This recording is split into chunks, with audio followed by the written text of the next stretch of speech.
Disaster risk reduction is one of the very prominent attempt or efforts that we are taking as global community. Disaster को define कैसे करें, disaster risk reduction का risk term को कैसे apply करें, we are trying to understand that. And when we talk about disaster, जैसे आप geomorphology में earthquake और volcanism पढ़कर इधर बड़े हो, you have learned cyclone, tornadoes, if I have to name some in climatology. When we take up the reference of hazard, we can correlate it with landslide, जो आप mass wasting से apply कर सकते हो. We can also have it with lahar, which is an extension of volcanism. Tsunami, which is an extension of earthquake. So multiple extreme events, whether it is geological, geomorphological or climatological. But when we talk about United Nations Office on Disaster Risk Reduction, वो कहते हैं disaster या calamity is identified to be of two principal category, जो हमने आपके सामने flow chart खोला हुआ है. डिजास्टर को आप अपने एनवायरमेंट ज्योग्राफी के टॉपिक्स के साथ कैसे रिलेट करोगे, आईपीसीसी के असेसमेंट रिपोर्ट को रिलेट करते हैं. When I talk about IPCC change of climate, तो आईपीसीसी क्या कह रहा है, every climatic event have marked up modification in its dimension, in its location, in its frequency, in its size, everything. और जब कोई नेचुरल इवेंट एक्सट्रीम, इस level का एक्सट्रीम हो that it directly influences human life, तब आप उसको hazard या डिजास्टर या रिस्क कहते हैं. तो climate change is also related to risk enhancement, क्योंकि change of climate is leading to more frequent cloud burst, that is leading to more immense intense landslides. पर पॉइंट ये है कि ये जो कैटेगरीज आपके सामने हैं, क्या ये ट्रूली एक दूसरे से एकदम सेग्रीगेट कर दी जा सकती हैं? मेरा आंसर है नहीं. हम इस पॉइंट को भी बोलेंगे नहीं. आपको इन पॉइंटर्स को बहुत क्लियरली समझना और अंडरस्टैंड करना है. हम जब कहते हैं ना मैन मेड डिजास्टर में वॉरफेयर, ये जो लास्ट ब्लॉक लिखा है आपका, इसमें जब आप बात करते हो ना सिविल अनरेस्ट या वॉर या कॉन्फ्लिक्ट, तो प्रेजेंट सिनेरियो में of course it is geopolitically triggered. कोई भी example they, we are almost at the verge of, officially इसको recognize नहीं किया गया, but we are almost at the verge of repeating what was Arab Spring of the past in South Asia. Pakistan, Sri Lanka, Bangladesh, अब Nepal. It basically, I can easily understand it to be correlated with unrest that has been there among the people of these countries, plus it surely has got its vested geopolitical links somewhere. जिस magnitude का change है, it can not be, and जिस magnitude पर violence है, it can not be just with the Gen Z, जैसे इसको quote किया जा रहा है in Nepal. So and I want to prove one more point. आप जो भी वॉर, टेररिज्म या सिविल अनरेस्ट या कॉन्फ्लिक्ट्स को लेते हो, ये भी कहीं ना कहीं जेनरेट होता है with the reference of scarcity. And scarcity को कोरिलेट कर सकते हैं किसी भी नेचुरल कंडीशन से. हमने आपको कहा क्लाइमेट चेंज के साथ आप क्लाइमेट रेफ्यूज मत मिस करना, क्योंकि whenever we talk about how it is related to vulnerability, तो वल्नरेबिलिटी है refuge, because change of the climate और एक्सट्रीम क्लाइमेट इवेंट और any extreme natural event make people flee. हम इसको कहते हैं push factor in migration. We are just very near to begin with human geography. Technically शुरू कर चुके हैं ह्यूमन ज्योग्राफी, क्योंकि environment geography is human geography. Without humans you can not learn environment geography. तो जो हम एक last leg of our environment geography करना चाहते हैं, उसमें सिंपली ये अंडरस्टैंड करना चाहते हैं कि what is meant by disaster और natural hazard, how do I identify और associate it with risk, what are we doing as global community to abate and minimize this risk. और यहां पर Hyogo framework to Sendai framework का जो एक transition है वो किस तरीके से हुआ. These are the 3 steps that we have to take. तो क्विक हेडिंग बना लेंगे, नेचुरल, डिजास्टर और हजार्ड. नेचुरल मत लिखो, डिजास्टर लिखो, क्योंकि हम दोनों को ही क्विक कवर करेंगे. नेचुरल, डिजास्टर और hazard. We are taking reference of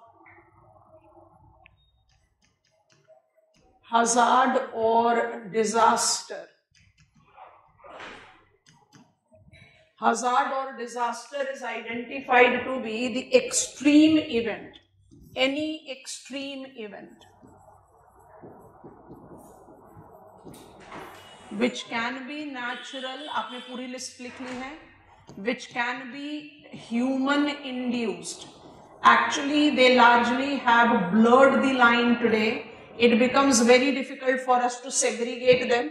There is always the combination that can be applied between the two. So any extreme event which is induced as nature, natural or human induced factor that generates risk, this is the key term, to lives. And risk is function of course, hazard combined with, अब ये चीज ना समझना जरूरी है, disaster risk reduction strategy में term risk कहां से आ जाता है? डिजास्टर रिस्क रिडक्शन स्ट्रैटेजी में रिस्क किस कंटेक्स्ट में लेते हैं? तो risk is a function of hazard, कोई भी एक्सट्रीम इवेंट, वो नेचुरल हो, ह्यूमन हो, कॉम्बिनेशन हो, कुछ भी हो, when it is combined with vulnerability and exposure. What magnitude the population is exposed to such hazard and what is the levels of vulnerability. Exposure को आप associate कर सकते हो population size, density से. जैसे भी कुछ दिनों पहले हमने आपको एक एग्जांपल बताया, ट्रॉपिकल साइक्लोन ने लैंडफॉल करा सोलोमन आइलैंड में.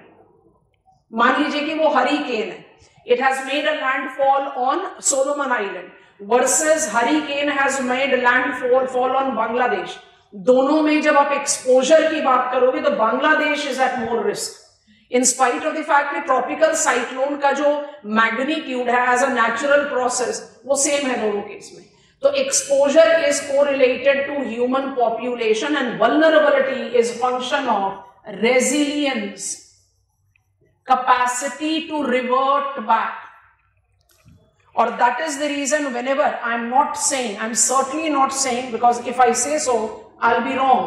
But हमेशा याद रखना, hazard या risk हर जगह वर्ल्ड वाइड एप्लीकेबल है, बट रिस्क का जो मैग्नीट्यूड है वो डेवलपिंग वर्ल्ड में ज्यादा दिखाई देता है,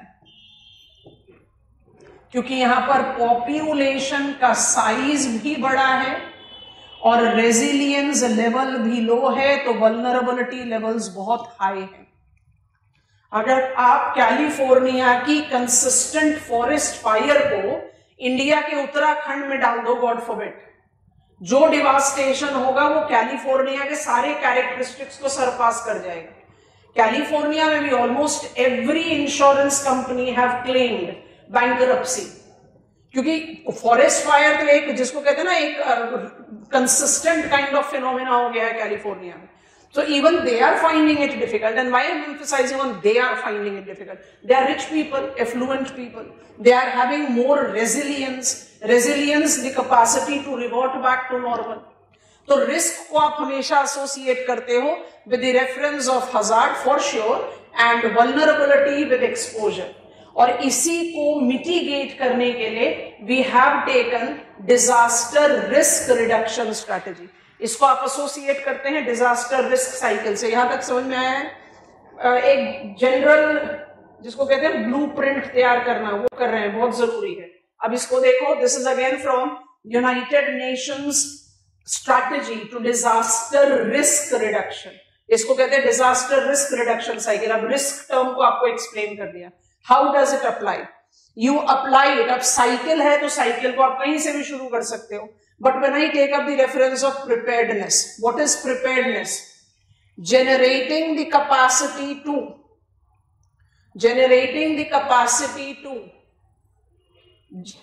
enhance resilience of the population, prepare early warning system, evacuation या जो भी कुछ. तो this goes as pre-hazard for sure. अब आपने experience कर लिया hazard, disaster. Whenever some disaster strikes in, some of the disaster are unpredictable. Earthquake, इसलिए preparedness को आप pre-hazard step को justify करो, that is more perfect rather than involving just prediction. Prediction apply होता है साइक्लोन में, heat wave, cold wave, heavy downpour, cloud bursting, सब में, लेकिन still there are many hazards which are unpredictable. So preparedness is pre hazard demarcation. जब disaster struck करता है उसके बाद response is the important domain जो जस्टिफाई करता है कितना लॉस होगा. Something has stuck up. जब हम कहते हैं there was earthquake in a given location और there was flood in a given location, how readily we respond. Infrastructure collapse किया, how readily we have taken out the people who are somewhere buried in the rubble. क्योंकि जितना late करेंगे life toll उतना बढ़ता जाएगा. Response is very crucial step post disaster to reduce risk. Response के बाद आता है rehabilitation and recovery. Rehabilitation response के डोमेन में ज्यादा चैलेंजिंग होता है. जब आप रिस्पॉन्स करेंगे और simply making people move out from there so that we can minimise people. Normally हमारे जैसे कंट्री में, डेवलपिंग कंट्रीज में, we don't consider any other organism. हम सिर्फ ह्यूमन लाइफ को सेव करने के लिए ज्यादा काम करते हैं. अभी पंजाब फ्लड्स में हमने नोटिस किए हैं, कुछ इमेजेस सही हैं कि मैनिपुलेटेड हैं, that we are also struggling to make our bovine animal, milch animal, उनको प्रोटेक्ट करने की स्ट्रैटेजी. पॉसिबली इसलिए क्योंकि they are correlated with your pockets. नहीं तो वाइल्ड एनिमल्स को तो हम बचाने की कभी कोशिश करते ही नहीं. So when I say response is very crucial, rehabilitation is equally crucial because you have to take the things back to normal. So recovery is, response is immediate result or outcome of any disaster. How readily and how effective we are generating response tends to determine how much we can reduce the risk. तो ये cycle मेरी knowledge में बड़ी strictly होनी चाहिए. जब भी कोई भी हजार्ड के बारे में आंसर लिख रहे हैं, I am writing it. Rehabilitation, recovery from whatsoever loss it was there. Community loss, personal loss of commercial space, residential space, critical infrastructure, सब कुछ. And then comes in, we take up the reference of prevention and mitigation. Mitigation क्या होता है? Don't repeat. Prevention, जहां पर हम जो चीज prevent कर पाए, कि slopy area पर there should not be any major construction. If the area is earthquake prone, the buildings must be developed or every infrastructure must be developed in compliance to being earthquake resistance, जो भी है, जिसको आप आज की date में क्या बोलते हैं, build back better, and then you go back to preparedness. So preparedness, अब साइकिल आप कहीं से भी शुरू करो. I can say prevention, mitigation to preparedness can be pre. Recovery, rehabilitation and response has to be post. But then it is a cyclic approach of risk management.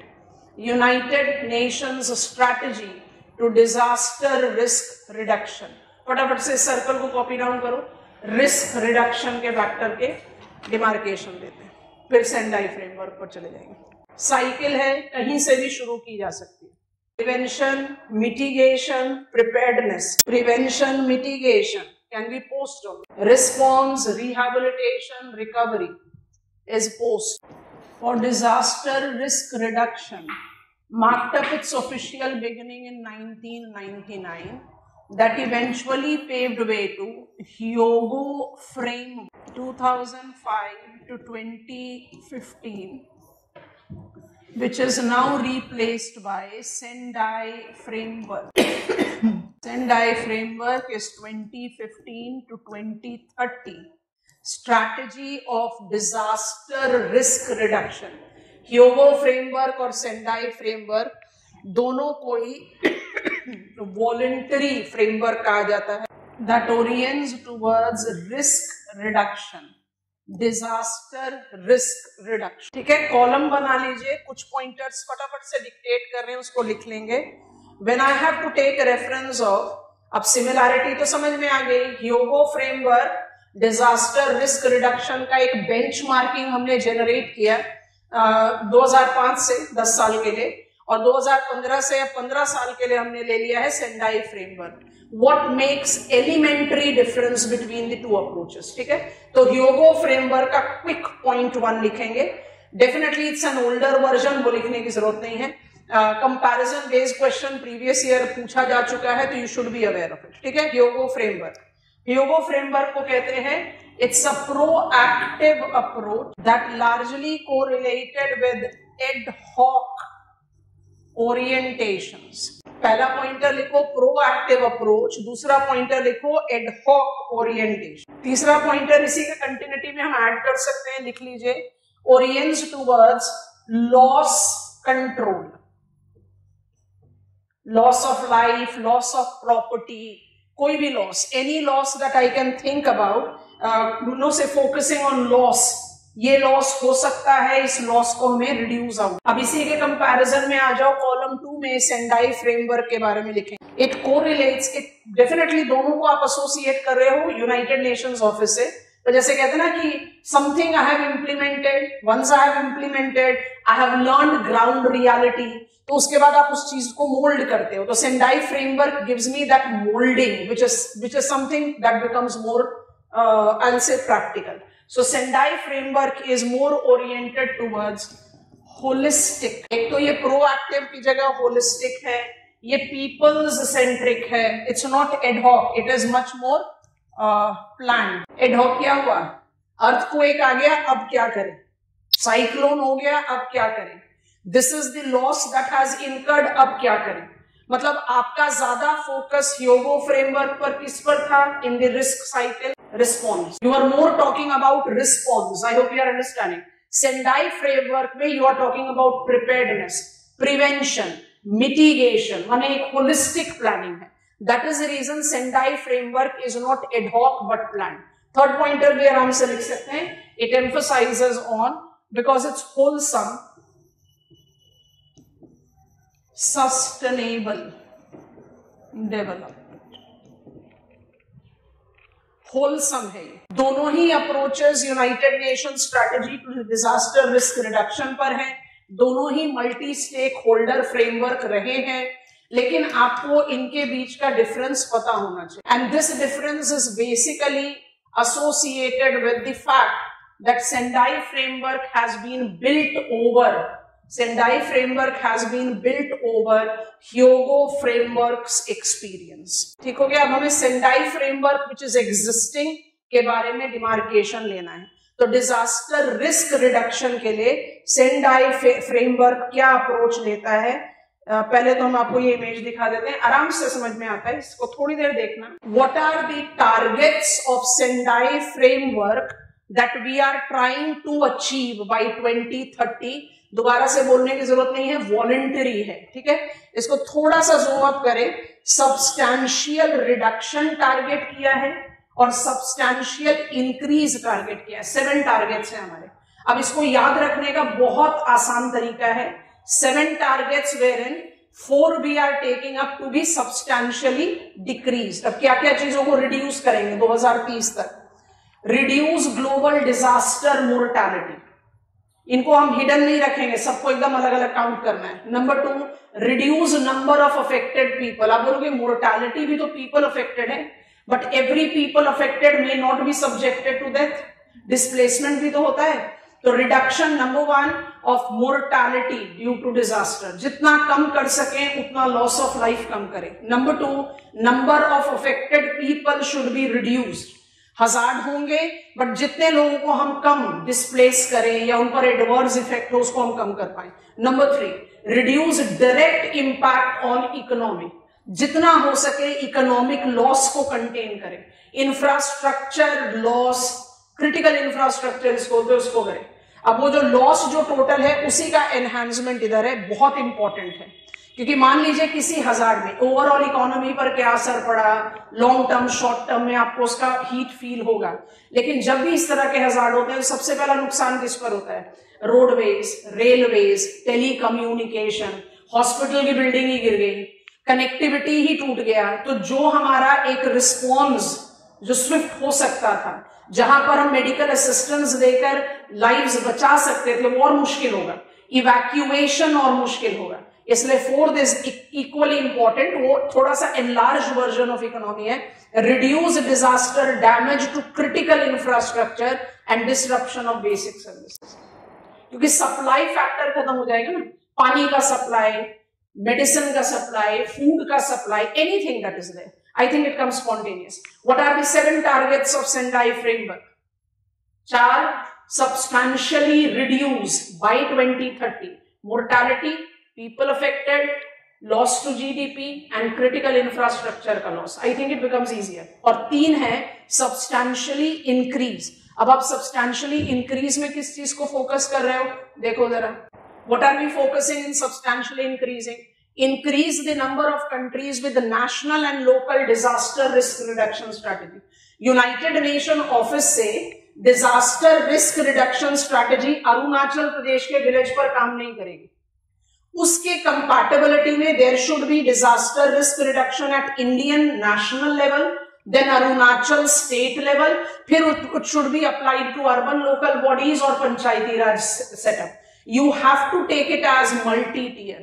So I want to increase the number of countries on the map of world with their own national and local disaster risk reduction increase करना है. दूसरा, substantially enhance international cooperation to developing country. कितने incidents हुए हैं? Nepalese earthquake को imagine करके देखो. Whenever we are taking up the reference of any hazard that comes in, हम एक developing country हैं. हम immediately as a neighbor, as a friendly neighbor, फटाफट से humanitarian support पहुंचाते हैं.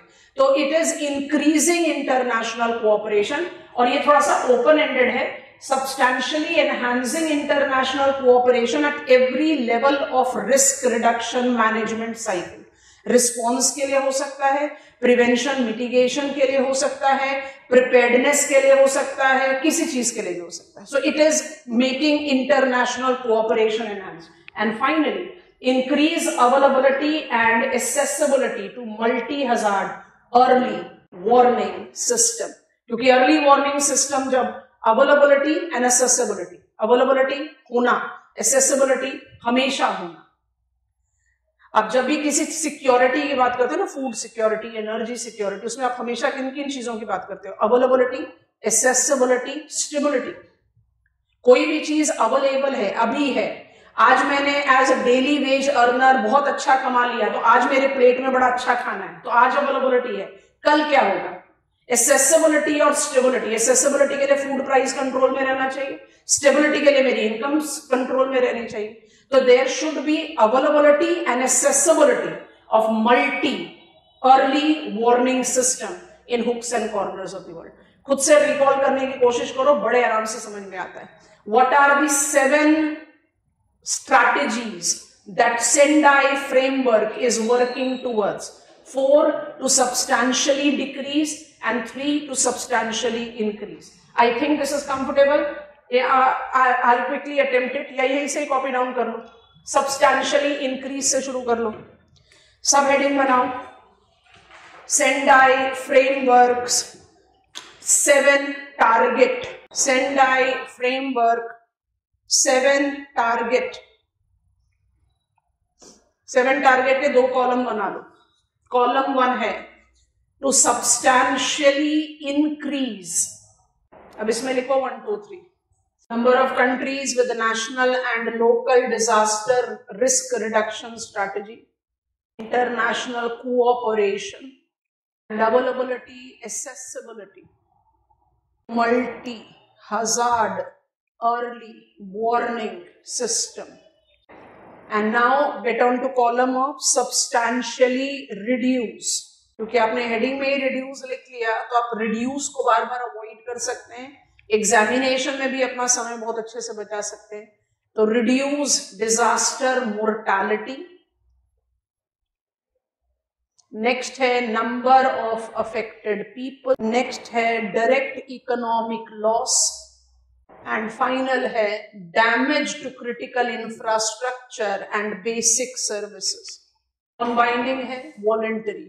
ये 7 टारगेट्स हैं सेंडाई फ्रेमवर्क. ठीक है. Final point, to fulfill, to attain these targets, we have got 4 priority areas of action.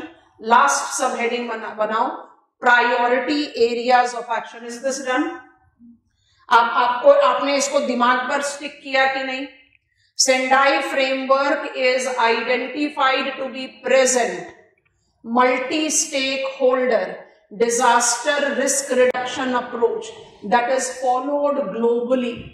It is the present substitute of Hyogo framework, which has evolved to be more holistic compared to its precedent. It involves 7 targets and have 4 priority areas of action. अब जो आपका disaster risk cycle था ना, उसको दिमाग में रखना, फटाफट से लिखो। प्रायोरिटी 1 अंडरस्टैंडिंग डिजास्टर रिस्क, की टर्म है understanding. Priority 2 strengthening disaster risk governance, strengthening disaster risk governance to manage disaster risk, यहाँ की टर्म है manage। Priority 3 investing in disaster risk reduction, investing in disaster risk reduction for enhancing resilience, यहाँ पर की term है resilience। And priority area number 4 enhancing disaster preparedness, enhancing disaster preparedness for effective response, underline response, that is a key term, and to build back better in recovery and rehabilitation, build back better in recovery and rehabilitation। आगे बात समझ में? आपको Sendai framework, मान लीजिए मुझे question में कोई हजार्ड नहीं पूछा, मुझे क्वेश्चन में सिर्फ ये पूछा hazard risk reduction strategies in world या compare Hyogo and Sendai framework, तो आप 1 हजार्ड को लेकर सिर्फ एक केस स्टडी क्रिएट कर सकते हो। कंटेंट फ्रेमिंग हजार्ड सेंट्रिक नहीं होकर ऐसे हो। What are the type of hazard? How do I associate hazard with risk? What we are doing as global community to mitigate hazard?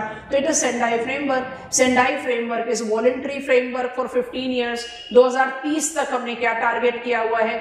7 target है। इन targets को fulfil करने के लिए हमने 4 प्रायोरिटी एरिया फंक्शनिंग है। 4 priority area functioning is the disaster risk management cycle और कुछ। I think this is sufficient। चले शुरू करते हैं ओशियानोग्राफिक स्टडी से। Oceanography will be the study of hydrosphere, है ना। अच्छा, हाइड्रोस्फेयर इज वाटर रिम। हमने अपना जब फिजिकल प्रिंसिपल्स ऑफ ज्योग्राफी शुरू किया तो हमने कहा we are studying environment right now, है ना। तो एनवायरमेंट के हमने डिवाइड करे 4 रिम्स।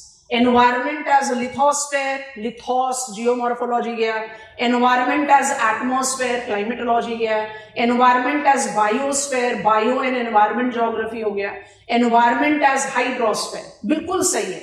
हाइड्रोस्फेरिक स्टडी आप लेते हो ओशियानोग्राफी में, बट पूरा हाइड्रोस्फेयर थोड़ी ना आपके कंसिडरेशन में, मेजर पार्ट है। Oceans account for major part, more than 95% of hydrospheric rim, पर वो पूरा नहीं है। क्रायोस्फेयर भी है, लोटिक लेंटिक भी है, ग्राउंड वाटर भी है। I hope you are understanding. So you take into reference different categories of hydrosphere, जिसमें जो सबसे डोमिनेटिंग कंस्टिट्यूएंट है वो ओशंस है। और oceanography is a study of oceans and marginal waters. अब मार्जिनल वाटर्स को विजुअलाइज कैसे करा जाता है? मार्जिनल वाटर्स को अलग कर दो लैंड लॉक्ड वाटर से। इतना मैप की स्टडी हम लोग सब पिकअप कर चुके हैं।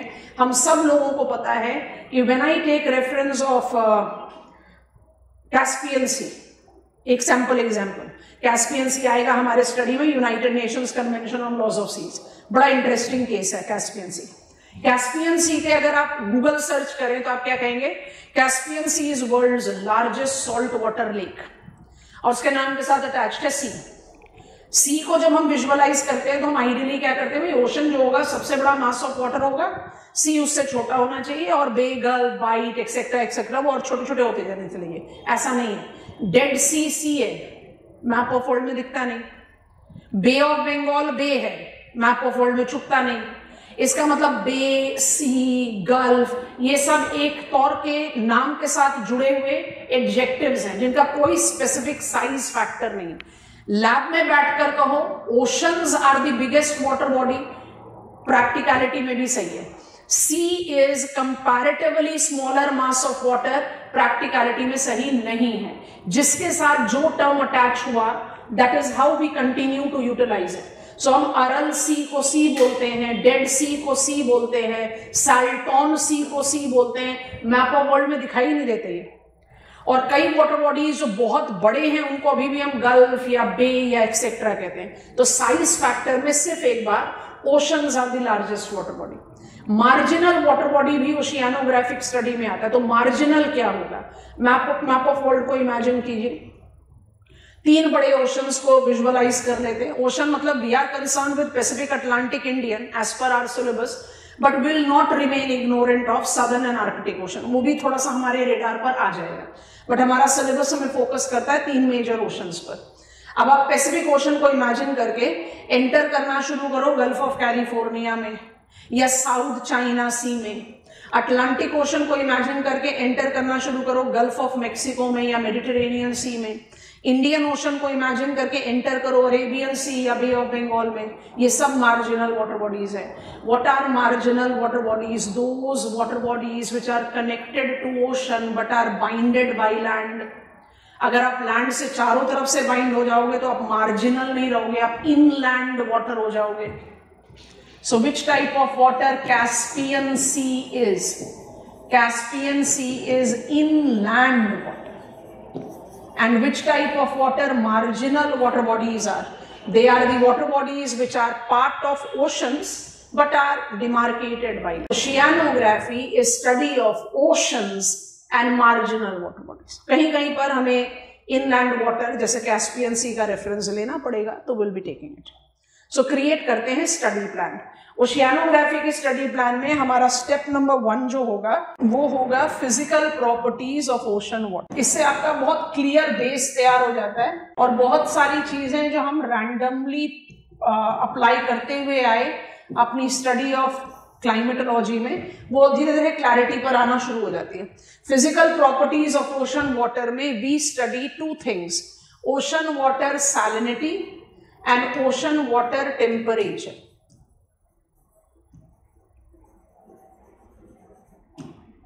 और टेम्परेचर को लेने के बाद हम प्लैनेटरी हीट बजट को फुल स्टॉप दे देंगे with ocean water heat budget, जिसमें आप physical properties of ocean water as geographer हो तो पैटर्न तो जरूर ही पढ़ोगे। And when you take the reference of pattern of salinity and temperature, it has to be associated with both horizontal pattern and vertical pattern. बोलने की जरूरत नहीं है, जोग्राफर्स हमेशा स्पेशियल डायमेंशन में स्टडी को पिकअप करें। तो हमारा पहला स्टेप ऑफ लर्निंग तो होगा physical properties of ocean water. Syllabus page को खोलिए अपने सामने, टिक करना। सिलेबस में कहीं लिखा हुआ नहीं है आपको। अगर हम 2025 की बात करें, क्योंकि आपके पास क्वेश्चन पेपर एनालिसिस ऑलरेडी है, physical properties of ocean water करके तो हमारे सिलेबस में कहीं कुछ नहीं लिखा हुआ, तो आप सीधा से इसको टिक करेंगे जो हमने आपको बता दिया। We have demarcated temperature and salinity of ocean heat and salt budget. Plan में आ गया। अब हम आगे बढ़ेंगे।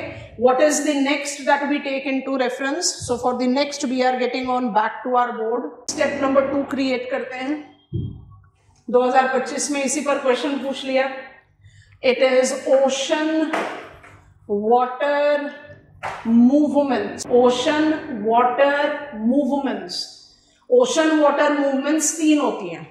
पहला ओशन वाटर मूवमेंट है वेव, दूसरा ओशन वाटर मूवमेंट है करंट्स और तीसरा ओशन वाटर मूवमेंट है टाइड्स। वेव्स को हम ओशियानोग्राफी में नहीं पढ़ते। Sea waves as an active agent of gradation geomorphology का स्टडी है, जहां पर आप स्ट्रॉन्ग सर्फिंग में एक्टिव एजेंट ऑफ इरोजन होते हो, बैकवॉश में you are active agent of transportation and deposition. Ocean के साथ वेव क्यों अटैच करते हैं? क्योंकि ओशन वाटर का जो सबसे फ्रीक्वेंट मूवमेंट है टू एंड फ्रो, उसको वेव्स बोलते हैं। दिमाग में क्या रखना है, वेव्स हम कर चुके जियोमॉर्फोलॉजी में, हमारी नॉलेज में है, बट अगर मुझे क्वेश्चन पेपर में कुछ ऐसा टॉपिक मिला, क्वेश्चन पेपर में कुछ ऐसा क्वेश्चन मिल रहा है जो कह रहा है you have to write about the ocean water movement, तो 1/3 ऑफ द आंसर आपको डिवोट करना चाहिए वेव्स पर। अगर आप नहीं करोगे तो आपका आंसर, आपका मैक्सिमम मार्क्स कट जाएगा। ओशन वाटर मूवमेंट 3 होते हैं। वेव्स क्योंकि हम पढ़ चुके हैं इसलिए दोबारा यहां नहीं पढ़ेंगे, पर इसका ये मतलब नहीं है कि वेव्स इंक्लूड नहीं होगा ओशन वाटर में। तो हमारे लिए बचा क्या 2 पढ़ने के लिए जो हमें हमारी नॉलेज में नहीं। It is oceanic current system and tides. Tides तो अपने आप मूवमेंट है ही नहीं। टाइड को क्या डिफाइन करते हैं? It's a bulge on the water surface due to lunar and solar attraction. Bulge है, पल्स है, टाइड मूवमेंट नहीं है, पर tide globally effective movements generate करता है। इसलिए oceanic current system as both gyre circulation and thermohaline circulation, जिसमें Atlantic meridional overturning circulation सुना होगा नाम। It is reaching its tipping point, collapse होने वाला है, और कोलैप्स होने से कोई रोक नहीं सकता। जल्दी होगा कि देर से होगा, बट होना है। अगर ये हो गया तो इसका क्या इफेक्ट पड़ सकता है ग्लोबल एनवायरनमेंट में? कैटास्ट्रोफिक। उसको जज करने के लिए मुझे थर्मोहलाइन सर्क्यूलेशन पता होना चाहिए। थर्मोहलाइन, तोड़ो टर्म को, थर्मोहलाइन, टेम्परेचर, सैलिनिटी। जब तक आपको ये नहीं पता तब तक आप थर्मोहलाइन नहीं जज कर पाओगे। इसलिए हम इस सीक्वेंस में स्टडी को पिकअप करते हैं। और आपने रैंडमली कई बार लिया west boundary current is warm, east boundary current is cold. वो गायर सर्क्यूलेशन के मैकेनिज्म के साथ हम समझ जाएंगे। When we take up the reference of El Nino या इंडियन ओशन डायपोल जो हमने ओशियानोग्राफी में पढ़ा, उसका क्या डायमेंशन है वो भी हम यहाँ पर जज आउट करेंगे। तो ओशियानिक करंट सिस्टम, टाइड के साथ हम पढ़ते हैं टाइडल मैकेनिज्म, जो एक ऐसा टॉपिक है ज्योग्राफी का which takes me to the celestial study.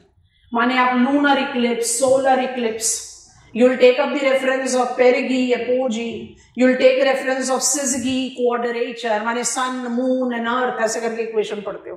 Normally what is geography? Terrestrial. But कुछ कंटेक्स्ट में हम सेलेस्टियल डोमेन पर भी जाते हैं, टाइड जो देता है।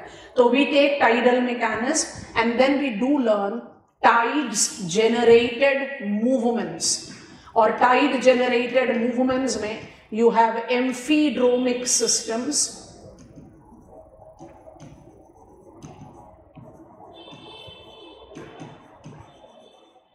एंड टाइडल करंट्स जो कंबाइन करके बनाते हैं। आपने ये वाला पार्ट जरूर सुना होगा, जो कंबाइन करके बनाते हैं diurnal tides, semi diurnal tides, mixed semi diurnal tides and tidal bore, जो मुझे tidal energy, harnessing, navigation etcetera के बारे में सपोर्ट फैक्टर देता है। लिख लिया तो सिलेबस पेज पर टिक करेंगे। ओशियानोग्राफी अपने आप में बहुत इजी टॉपिक है। सिर्फ एक टाइड है जो थोड़ा सा ब्रेन ग्रिल करता है, बट हम ये नहीं कहेंगे कि टाइड डिफिकल्ट टॉपिक है, क्योंकि आप क्या कर रहे हो, आप बेसिकली एप्लीकेशन देते जा रहे हो। यू आर अप्लाइंग, जो जो चीजें आप पढ़कर आ रहे हो यहाँ पर, उन चीजों को आप अप्लाई करते जा रहे हो और कुछ नहीं। तो हम मार्क कर रहे हैं टॉपिक नंबर 2 हमारे स्टडी प्लान पर। तो यू कैन सी इट है, it is waves, currents and tides.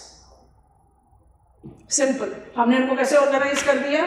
हमने ऑर्गेनाइज कर दिया ओशन वाटर मूव। अब इसके बाद हम जाएंगे स्टेप नंबर 3 में। Step number 3 is no exaggeration, will be more or less repetition. I'll not say repetition, I'll say it will be more or less implication of what we have taken to our study in geomorphology to some extent, पूरा total नहीं, to some extent. So step number 3 हमारा होगा, हम सारे expressions लिख रहे हैं, कुछ एक्सप्रेशंस हमारे सिलेबस में लिखे हैं, कुछ नहीं लिखे हैं। It is submarine topography. Submarine topography को हमें दोनों तरीके से पढ़ना है, सिस्टमैटिक भी और रीजनल भी। Submarine topography, ocean bottom relief, अभी ये 2 लिखते हैं, 2 और लिखेंगे जब हम इस टॉपिक पर पहुंचेंगे। अभी स्टडी प्लान में 2 ही रहे। बैथीमेट्री भी बोलते हैं और इसको एसोसिएट करते हैं हिप्सोमेट्रिक कर्व से, और ये सारे टर्म आ चुके हैं क्वेश्चन पेपर में। तो आपका जो ये सिनोनिमस एक्सप्रेशंस होता है ना, उसको आपको अप्लाई करना। Acoustic study to the submarine topography, वो सारी चीजें पढ़ेंगे। सबमरीन टोपोग्राफी में हमें अटलांटिक ओशन पैसिफिक ओशन और इंडियन ओशन का सबमरीन टोपोग्राफी को स्पेसिफिकली हाईलाइट करना है।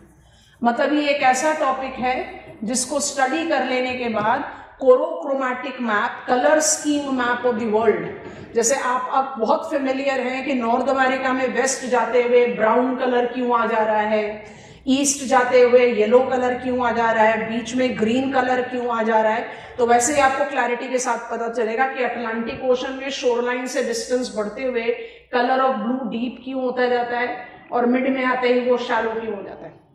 सारे सबमरीन टोपोग्राफिकल फीचर्स को आप स्टडी करेंगे, because without learning submarine topography next step को लर्न करना मुश्किल होगा।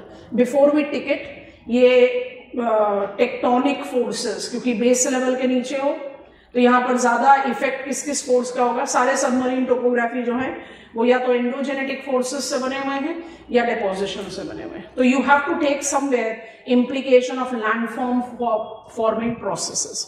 बाकी अपने आप में एक इंडिविजुअल टॉपिक है, आप you don't relate it totally to geomorphology. इसको पढ़ने के बाद, क्योंकि बड़ा बल्कि टॉपिक है, नाम मतलब इतने सारे नाम कि अगर आप नाम नहीं याद रखोगे तो आपके पास लिखने के लिए कुछ है ही नहीं। You have to remember the names. तो हम आपको एक आसान से टॉपिक पर ले जाएंगे और वो हमारा एक ब्रिज टॉपिक होगा। इसको बोलते हैं मरीन सेडिमेंट्स या ओशियानिक डिपॉजिट्स। कैटेगरीज 4 हैं, टेराजेनस, बायोजेनस, हाइड्रोजेनस एंड कॉस्मोजेनस। बहुत स्वीट सिंपल छोटू सा टॉपिक है। इसमें कई ऐसे मरीन सेडिमेंट्स हैं जिनको हमने प्रूव कर दिया है एज मरीन रिसोर्सेज ऑल्सो। हमारे टॉपिक में मरीन रिसोर्सेज भी है। मरीन सेडिमेंट्स को कैसे विजुअलाइज करें। अब आप कोई भी चीज नोटिस करो, रिवर अपना जितना भी रॉक डेबरी लेकर अपने माउथ के साथ सी बे गल्फ में डिपॉजिट कर देती है। सी वेव ने कोई भी डेवलप्ड बीच का मटेरियल को ट्रांसपोर्ट करके ओशन में डिपॉजिट कर दिया। विंड कोई भी मटेरियल लाकर डिपॉजिट कर रही है। सबमरीन वोल्केनिज्म से जो भी मैग्मा पाइरोक्लास्ट है वो ओशन फ्लोर में कहीं ना कहीं डिपॉजिट होता जा रहा है। जो भी चीज लैंड पर डिपॉजिट होती है वो वहां से हट सकती है, पर जो भी चीज सी लेवल के नीचे डिपॉजिट हुई वो हटेगी नहीं, वो शेल्फ से डीप सी प्लेन में चली जाएगी पर वो रहेगी वहां पर। इसलिए एवरी सबमरीन प्लेटफॉर्म, तो मुझे सबमरीन प्लेटफॉर्म के बारे में पता होना चाहिए पहले। Every submarine platform is recognized with unconsolidated variable texture debris deposit. Compositionally बहुत अलग, टेक्सचर वाइज बहुत अलग, but it's thick load of that. उसी को आप मरीन सेडिमेंट्स या ओशियानिक डिपॉजिट बोलते हैं। हैबिटेट को भी इन्फ्लुएंस करता है, सैलिनिटी को भी इन्फ्लुएंस करता है और इकोनॉमिक पोटेंशियल्स भी रखता है। पहले इनको टिक करते हैं, उसके बाद आगे बढ़ते हैं। छोटा सा टॉपिक है, एक sort of a bridge topic है जो मुझे हेल्प करेगा टू प्रोसीड टुवर्ड्स अदर। सो हमने तीसरे लेवल पर आपको बताया, हमारे सिलेबस में सिर्फ ये लिखा हुआ है, हमने आपको दूसरा नाम दे दिया, बाकी 2 नाम हम देंगे जब हम पहुंचेंगे इस टॉपिक पर। Bottom topography of Atlantic, Indian and Pacific ocean, number 3 कर लो। हमने इसको नाम दे दिया है सबमरीन टोपोग्राफी। और उसके बाद आप नंबर 4 को पिकअप करिए। नंबर 4 को पिकअप करने के लिए आप आएंगे इधर, ocean deposits, marine sediments. Topics बहुत छोटे छोटे हैं, मतलब 1.5 लेक्चर और task done.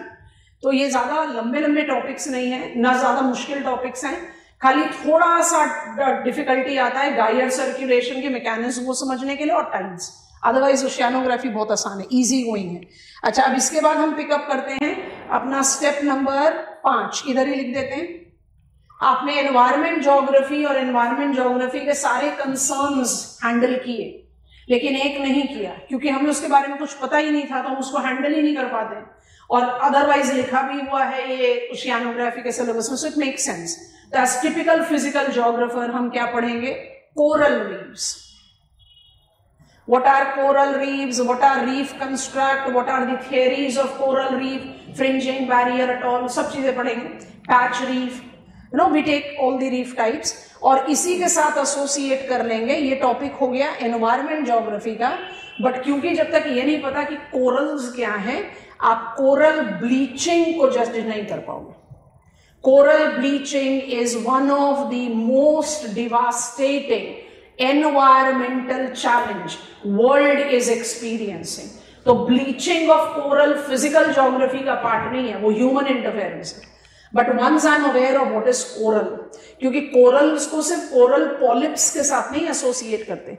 There are 3 principal categories of corals, एक को बोलते हैं हेर्माटाइट, एक को बोलते हैं सॉलिटरी, एक को बोलते हैं पॉलिप्स, और सिर्फ कोरल पॉलिप्स होते हैं जो coral reefs construct. So you have to be very clear and cautious of building up the information. हर बच्चा कहता है फ्रिंजिंग है जी, बैरियर है, अटॉल है, बिल्कुल सही है, लेकिन आप जब कोरल रीफ कंस्ट्रक्ट के बारे में बात करते हो तो you have to take up the structural character. So technical है but easy going. Coral reefs हो जाने के बाद we can easily take up एक human geography, coral bleaching environment geography का टॉपिक है, तो अलग से बॉक्स आइटम बना के फटाफट उसको समझेंगे।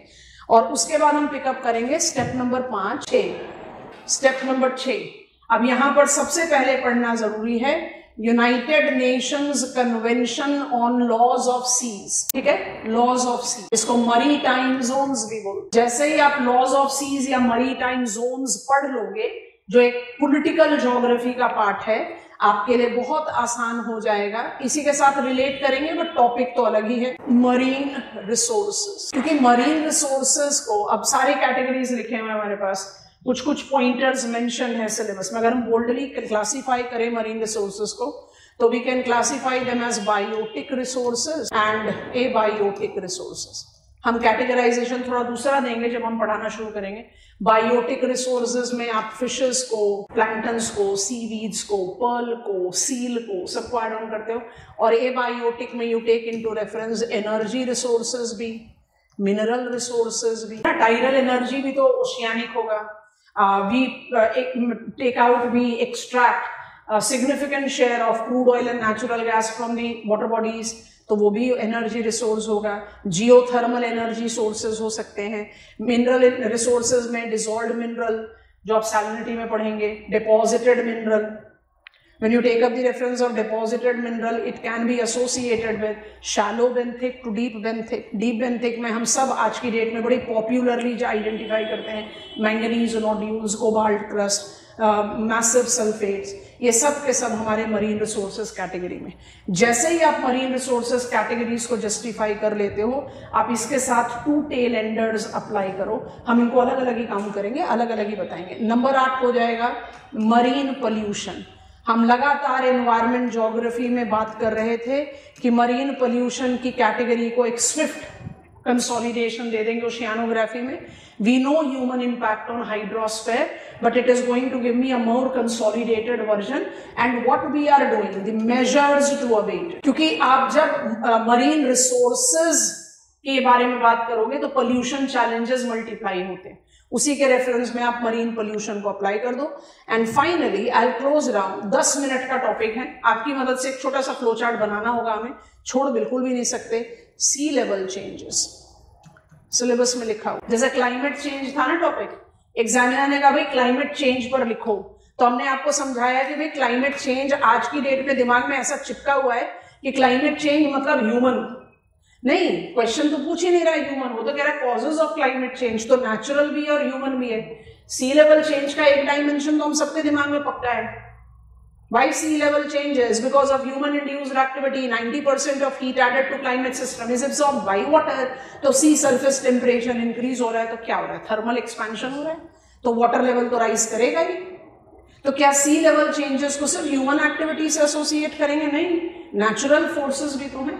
तो you just have to create a flow chart to apply it. फटाफट से टिक करते हैं, फिर शुरू करते हैं अपना study. So I am back. Number 4 टिक कर लिया था, अब बाकी नंबर को टिक अप करना शुरू करते हैं। राइट है लॉज ऑफ सीज लिखा हुआ है, ठीक है। ये हमारा नंबर 5 था, नहीं हमारा नंबर 5 कोरल रीफ था, सॉरी नंबर 5 कोरल रीफ। पहले मार्क करो कोरल रीफ, ये रहा coral reef and coral bleaching, ये हुआ नंबर 5। उसके बाद मार्क करो नंबर 6। अल्टीमेटली आपका पूरा सिलेबस टिक हो जाना चाहिए कि मैं हमारे स्टडी प्लान में आ गया। नंबर 6 आएगा लॉज ऑफ सीज। नंबर 7 आएगा मरीन रिसोर्सेस, सबको हाईलाइट कर लो, बायोटिक, मिनरल, एनर्जी रिसोर्सेस, ठीक है। नंबर 8 आएगा मरीन पोल्यूशन और नंबर 9 आएगा सी लेवल चेंजेस।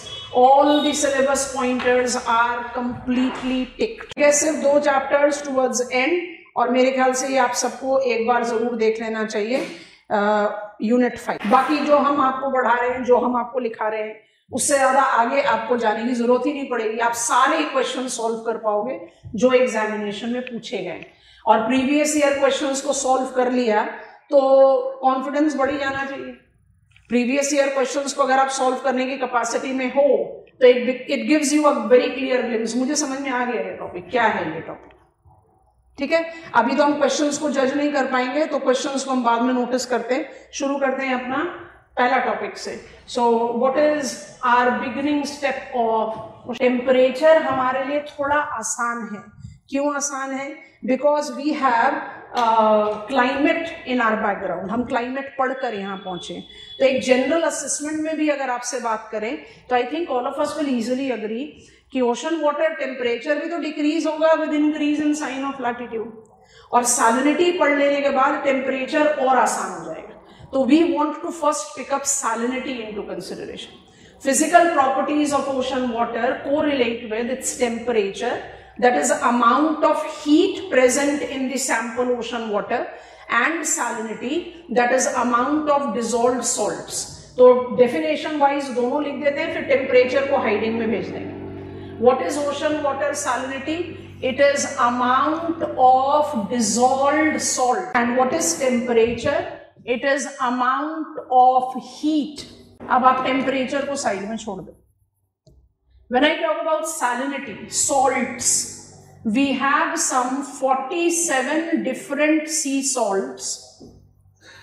इसको हम दोबारा से enhance करेंगे जब हम बात करेंगे mineral resources की। अभी के लिए we have got 47 different sea salts that are present in dissolved amount in sample sea water, of which sodium chloride is having maximum share। इसीलिए from salt name salinity has। इसके बाद question आता है how salinity has evolved। salinity is amount of dissolved salt। salt में 47 different salts हैं, but sodium chloride common salt maximum share more than 75%, इसलिए वहीं से हमने नाम ले लिया salinity। अदरवाइज बाकी सारे भी salt ही कहे जाते हैं। we have got different varieties of salts that we extract as marine resources also, but sodium chloride being major we apply it। अब इसमें ना एक थोड़ा सा chronological study लेना जरूरी है। when I talk about protoplanet Earth, हम oceans को क्या बोलते हैं? great depressions on the face of surface of Earth। तो ये जो great depressions थे in the genesis time of planet Earth, ये कैसे बने? to begin with ये बने cooling and contraction से। जब कोई भी हीटेड बॉडी कूल करके कूल डाउन करेगा तो कॉन्ट्रैक्ट करता है। कॉन्ट्रैक्शन में जो डिप्रेशंस तैयार हुए they created the ocean basins to begin with. जैसे पैंथलासा पर इसको अप्लाई किया जा सकता है। And eventually there was tectonic development, but tectonic development में पैंथलासा का वाटर ही इंक्लूड किया। तो आप लॉजिक क्या पकड़ो, बहुत ध्यान से सुनना। फास्ट फॉरवर्ड मोड में 4000 मिलियन ईयर्स की हिस्ट्री सुना दें, फिर पॉइंटर्स लिख देना। Planet earth in its proto phase, जब वो बन रहा था, it was molten.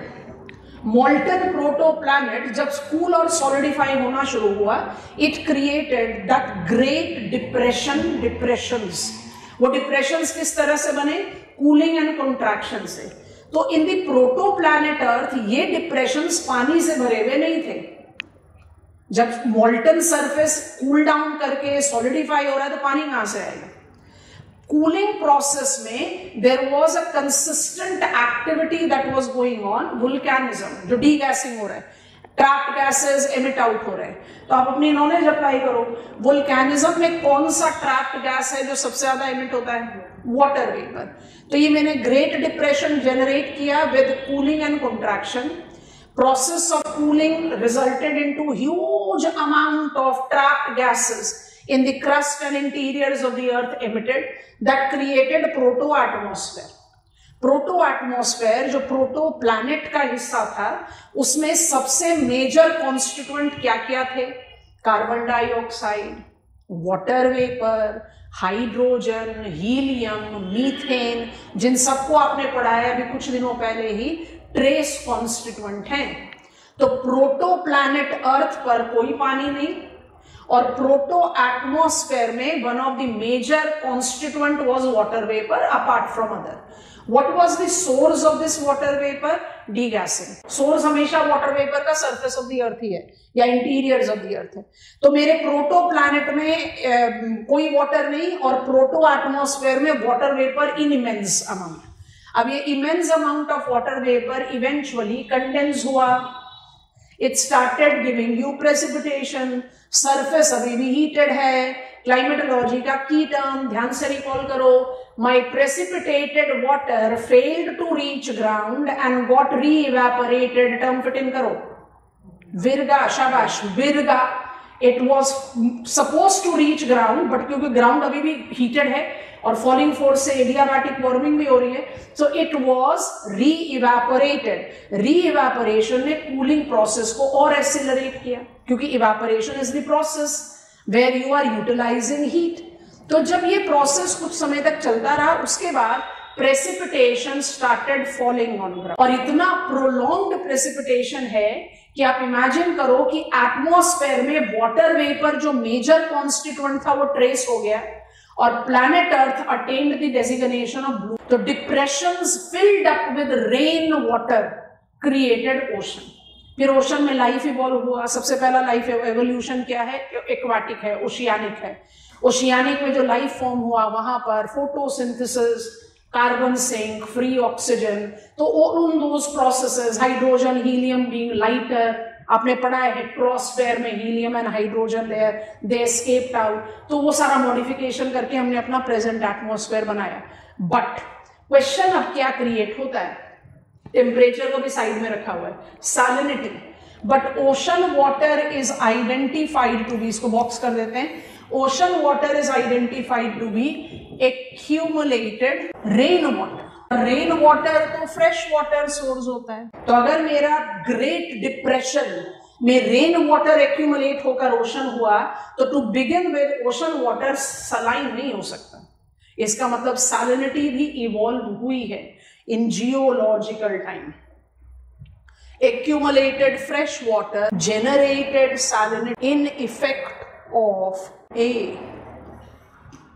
biochemical cycles, deposition of multiple rock debris which eventually dissolved to add to salt and sea. Submarine tectonic, especially volcanic activity. Submarine tectonic volcanic activity को salinity के साथ relate करने का थोड़ा सा लंबा प्रोसेस चाहिए. समझा रहे हैं, पहले लिख लो फिर हमें go ahead they. Salinity have also evolved and mind it, इसके साथ ये जरूर लिख लेना है, ये अभी नहीं इवॉल्व हुआ है. It has evolved in the effect of these processes in long geological time. कि आज आप रिवर से ब्रोकन रॉक मटेरियल को सी में डिपॉजिट कर दो तो सैलिनिटी थोड़ी इमीडिएटली बढ़ाएगी. रिवर का माउथ जहां होगा वहां तो सैलिनिटी कम होगी, क्योंकि रिवर तो फ्रेश वाटर है. क्योंकि जो डिपॉजिटेड रॉक डेब्री है वो जब सब्जेक्ट होगा कोरोजन का, डिसॉल्विंग का, तब तो वो सैलिनिटी पर ऐड करेगा. तो इट विल टेक टाइम. और रिवर में रिवर वाटर ज्यादा है, रॉक डेब्री कम है, तो इमीडिएटली वो नहीं करेगा. Similarly volcanic activity, submarine volcanism में पायरोक्लास्ट भी होंगे, स्मोक्स भी होंगे, मैग्मा लावा भी इजेक्ट होगा. वो सब इमीडिएटली डिसॉल्व नहीं होते, वो पानी के नीचे रहते रहते डिसॉल्व हो गए. लावा जो है वो सॉलिडिफाई होके पहले रॉक बनेगा, उसके बाद डिसॉल्व होगा, तब सैलिनिटी एनहांस करेगा. और बायोकेमिकल साइकिल, जितने मरीन ऑर्गेनिज्म हैं उनके डेड रिमेन्स, उनके डिसॉल्व होने से या बायोटिक एक्सक्रीटा के डिसॉल्व होने से सैलिनिटी इवॉल्व होती है. तो salinity also has evolved in geology. I think this much is comfortable. We proceed further. अब मुझे salinity के बारे में क्या पढ़ना है? I've understood that salinity is amount of dissolved salt, and it has also generated, it has evolved in the process of geological history. Salinity is measured or identified as 34 to 35 parts per thousand. That is average salinity. And what does it mean? It means that in the sample seawater, I'll be having 34 to 35 grams of dissolved salt per 1000 grams और kilograms of water. ये per parts per 1000 है, percent नहीं है. So when I say 34 to 35 parts per 1000, it means grams per kilogram or grams per 1000 gram. Average ocean water salinity is 34 to 35 parts per 1000, but it gives me big range. और अगर इस big range को हम सिर्फ NCERT से ही combine करें तो मेरे पास dead sea is dead because इसमें 240 पार्ट्स पर 1000 का सैलिनिटी है. वान लेक टर्की का लेक है, इसकी सैलिनिटी 330 पार्ट्स पर 1000 है. एवरेज ओशन वाटर सैलिनिटी मुझे 34-35 पार्ट्स पर 1000 मिल रही है, लेकिन फिर मुझे इतना रेंज क्यों मिल रहा है? That is what we have to understand. Salinity is determined by, salinity pattern is determined by. salinity का genesis हम पढ़ चुके. salinity का जो pattern है, why it varies, why there is big range in pattern of salinity, it is because of multiple factors. which are these factors? अब यहां से हमारा स्टडी आगे बढ़ेगा. बहुत आसान सा पॉइंट है जिसको लेकर हमें अप्लाई करना है पैटर्न पर अगर ये पॉइंटर समझ गए ना तो पैटर्न को समझना वंस डन फॉर एवर. तो कौन कौन से फैक्टर्स होंगे? पहला फैक्टर होगा temperature. Higher the amount of temperature, higher will be evaporational loss. Higher the evaporation, more concentrated availability of salt will be left behind. तो जितना हाई टेम्परेचर उतना हाई सैलिनिटी. दूसरा फैक्टर आएगा प्रेसिपिटेशन. टेम्परेचर के effect को revert कर देगा. Precipitation is fresh water. जितना ज्यादा प्रेसिपिटेशन होगा water will become more dilute there. तो higher amount of precipitation will be is equal to lower salinity. अब जनरल पर्सपेक्टिव में अभी हम लिख दे रहे हैं. तीसरा फैक्टर आता है, I will not right oceanic, I will write boundary. तीसरा फैक्टर आता है बाउंड्री करंट्स. एक बार और करंट्स को बिना उसकी टेक्निकलिटी को लर्न करे हुए एड ऑन कर लेते हैं. बाउंड्री करंट्स के बारे में भी हम कोई बात नहीं कर रहे.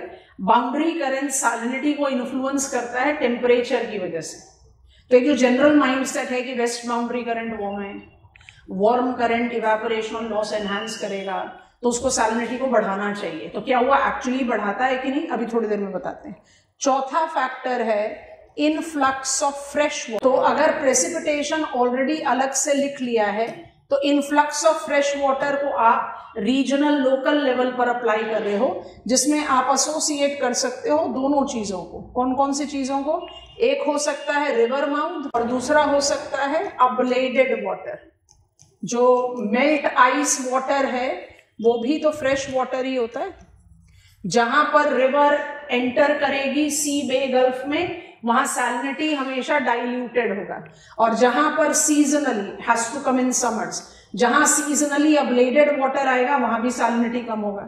और फाइनली जो पांचवा फैक्टर है स्टार मार्क के साथ, ये अप्लाई होता है मार्जिनल वाटर बॉडीज में. और यहां पर ये जो रेगुलेटर है उसका नाम है continentality. Continentality as the factor influences marginal waters का साइज. ये 5 फैक्टर्स को पकड़ के सैलिनिटी के पैटर्न को समझने की कोशिश करेंगे. ठीक है, शुरू कर रहे हैं. Salinity pattern. Salinity is amount of, pattern को बिगिन कर रहे हैं. थोड़ा ध्यान से जो फैक्टर्स लिखे हैं सामने, अभी सारे फैक्टर्स का इलैबोरेशन आ जाएगा, so don't worry. Salinity is amount of dissolved salts in sample seawater. Average ocean water salinity is 34 to 35 parts per 1000, but this salinity level immensely varies from one location to the other. Why? Because its pattern is influenced by 5 factors. अब ये 5 factor की list अपने दिमाग में रखो, हम इसको apply कर रहे हैं to understand pattern of salinity.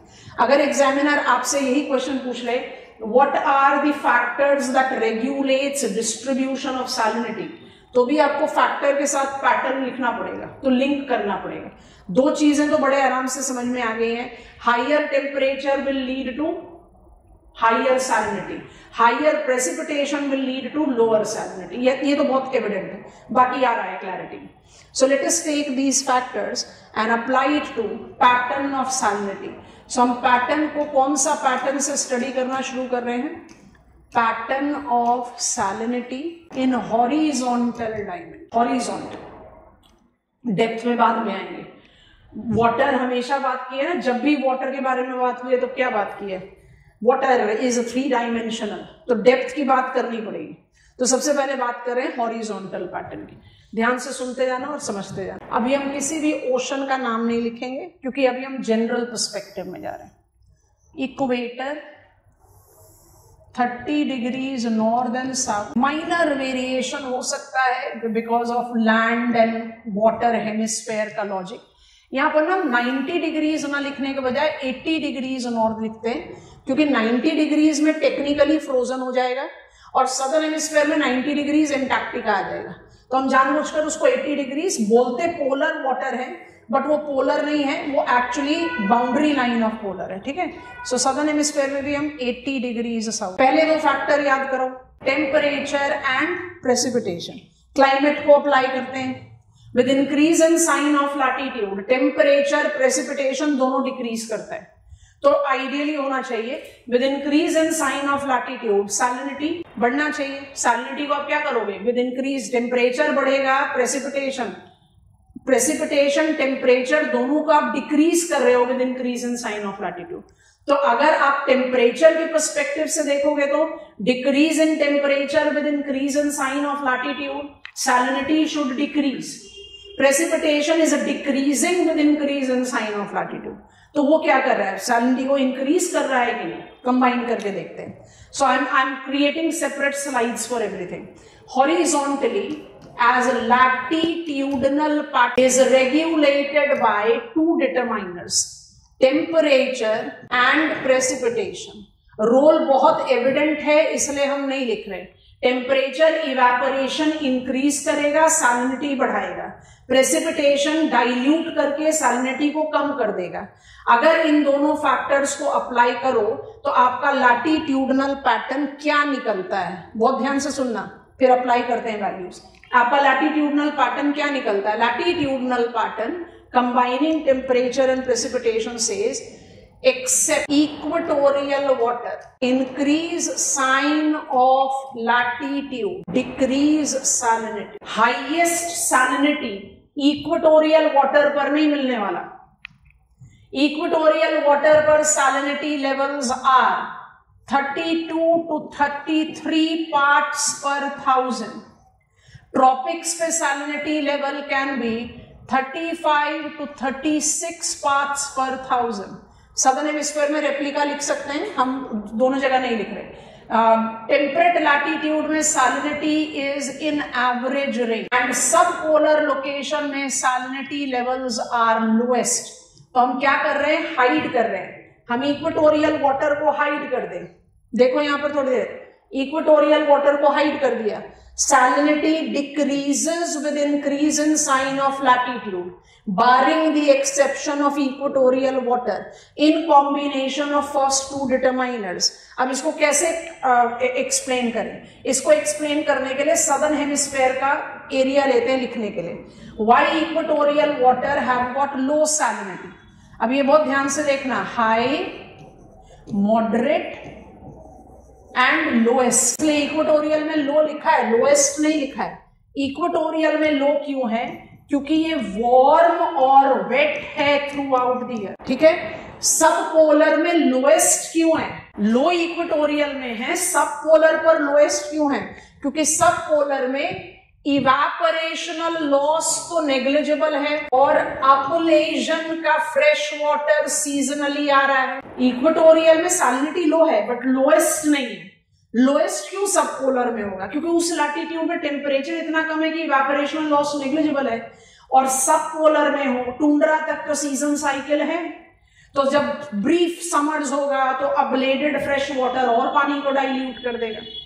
आपको क्या लगता है कि ट्रॉपिकल वाटर में हाईएस्ट सैलिनिटी क्यों होती है, क्योंकि टेम्परेचर हाई रहता है सारे साल भर और प्रेसिपिटेशन होता है सीजनली। टेम्परेट वाटर में सैलिनिटी मॉडरेट क्यों है, क्योंकि यहाँ का क्लाइमेटिक कंडीशन ही मॉडरेट है, टेम्परेचर मॉडरेट है, प्रेसिपिटेशन मॉडरेट है, कोई भी चीज एक्सट्रीम है ही नहीं। Because of moderate temperature plus precipitation. मेरे ख्याल से आप लोगों को समझ में आ गया, क्रक्स ये है, रीजन ये है। Copy down whatever you want. पहला लेवल समझ गए, अब इसके बारे में लिख लो। स्टेटमेंट्स बड़े आराम से। Barring the exception of equatorial water, salinity decreases with increase in sign of what are the factors that are regulating it? Temperature and precipitation. Highest salinity is in tropical waters. Clarity of concept, awareness of the key terms should be focused in understanding. Statement construct बहुत आराम से। Any case आजकल का आपका जो question का answer booklet है वहां पर आपके पास पॉसिबिलिटी भी बहुत कम है टू बीट अराउंड बुश, बिल्कुल टू द पॉइंट आंसर लिखना है, तो क्लैरिटी ऑफ पॉइंटर्स बहुत ज्यादा हो। I am waiting for your go ahead. बढ़ जाए। हम पढ़ रहे हैं सैलिनिटी पैटर्न, अभी हम पढ़ रहे हैं हॉरिजॉन्टल पैटर्न। हॉरिजॉन्टल पैटर्न में कैरेक्टरिस्टिक्स 1 हमने पढ़ लिया। What is this characteristics 1? Latitudinal pattern of ocean water salinity is, barring the exception of equatorial water, with increase in sign of latitude salinity decreases. elaborate करना हो तो हम आराम से कर सकते हैं। वैल्यूज याद रहे तो बहुत अच्छा है, ना रहे तो लो एट इक्वेटर, हाईएस्ट और high at tropics, moderate at temperate and lowest at subpolar. Subpolar नहीं लिखते, लिखते पोलर ही हैं, but I want you to be technically aware of the thing.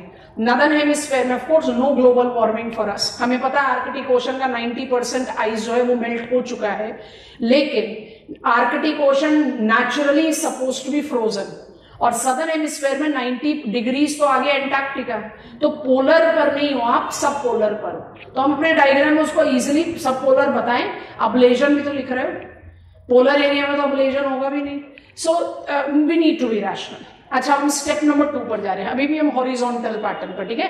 Salinity का पैटर्न पार्ट A1 हॉरिजॉन्टल, जिसका पहला characteristics pickup कर लिया। पहला पिकअप करा तो कौन से 2 डिटरमाइनर्स को जज कर लिया? टेम्परेचर और प्रेसिपिटेशन। अब हमारा तीसरा डिटरमाइनर कौन था? Boundary current. उसको लेकर हम अपने हॉरिजॉन्टल पैटर्न को आगे बढ़ाते हैं, ठीक है। I am creating next slide, दोबारा से diagram. Horizontal patterns, step number 2। इन open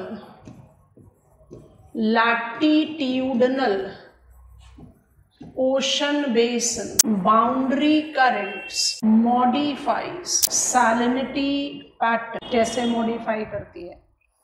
अभी भी हम किसी ओशन का नाम नहीं लिख रहे, ये आप कौन कौन से ओशंस पर अप्लाई कर सकते हो। हमने लिखा है in open latitudinal oceanic basin. Thanks to our study of climatology in the background, आप सबको पता है कि बाउंड्री करेंट्स का जो लॉजिक है वो 5 बेसिन्स पर अप्लाई होता है। North south Atlantic, north south Pacific and southern Indian ocean. तो आप जब कह रहे हो इन ओपन लैटिट्यूडनल ओशन बेसिन्स, तो आप 5 बेसिन्स के बारे में बात कर, तो आप पूरे ओशंस के बारे में बात नहीं कर रहे, 5 बेसिन्स के बारे में बात करो। इन 5 बेसिन्स में जब आप सैलिनिटी पैटर्न को जज आउट करने की कोशिश करते हो तो आपको क्या दिखाई देता है, थोड़ा सा ध्यान से विजुअलाइज करेंगे। क्या दिखता है हमें? ये मेरा इक्वेटर है, जो 5 बेसिन है वो आप जानते हो, अभी नाम नहीं लिख रहे। आई इजिली नो कि मेरा लैटिट्यूडनल सैलिनिटी पैटर्न क्या है, और जैसे जैसे हम वेस्ट बाउंड्री की तरफ जाते हैं तो मुझे मिलता है वार्म ओशियानिक करंट, और जैसे ही हम वार्म यहां पर लिखते हैं, west boundary current is warm current, ठीक है।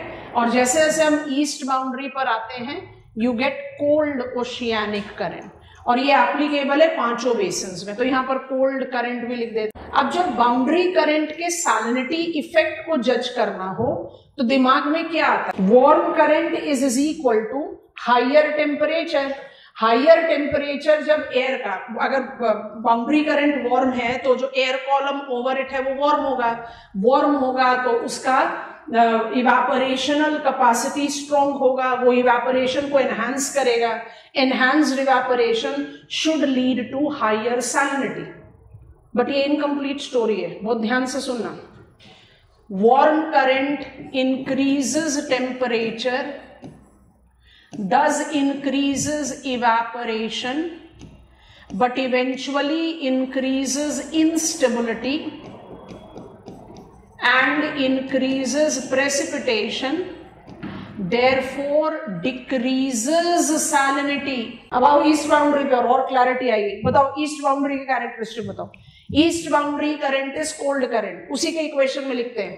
So it will decrease temperature, it will decrease evaporation, but it will create stable environment, stability, no precipitation।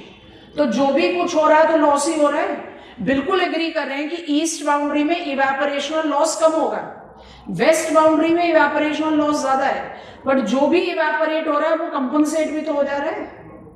Evaporation is a continuous process, rate varies. East boundary current में आपने air column को cold कर दिया, cold air column ने इवेपोरेशनल loss को reduce किया, लेकिन cold air column dense होने की वजह से सबसाइड करेगी, क्लियर स्काई बनाएगी, प्रेसिपिटेशन होगा ही नहीं, तो सैलिनिटी तो इधर बढ़ेगी ना, उधर नहीं। East boundary cold current does increases salinity, यहीं पर ही लिख देते हैं, it tends to increase salinity. आपको बात समझ में आ गई। बाउंड्री करंट फैक्टर नंबर 3 के रेफरेंस में आपने सेकंड कैरेक्टरिस्टिक्स पिकअप किया ओशन वाटर सैलिनिटी का।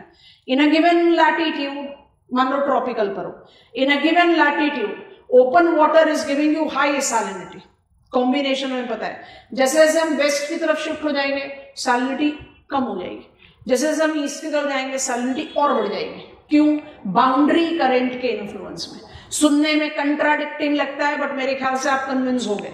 यहां तक लिखो, अभी ये पॉइंट खत्म नहीं हुआ, एक और चीज है। फैक्टर्स के साथ पैटर्न को साथ एसोसिएट कर रहे हैं तो क्लैरिटी और बढ़ती है, इसलिए हमारी लिस्ट में बाउंड्री करंट है, ओशियानिक करंट नहीं है। अभी थोड़ी देर बाद आएगा हमारे स्टडी में, तो हम फिर और क्लैरिटी के साथ उसको जजाओ। Every west boundary current is warm current. Warm current increases temperature, thus increases evaporational loss, but it is capable of generating unstable condition, causing precipitation, thus decreasing salinity.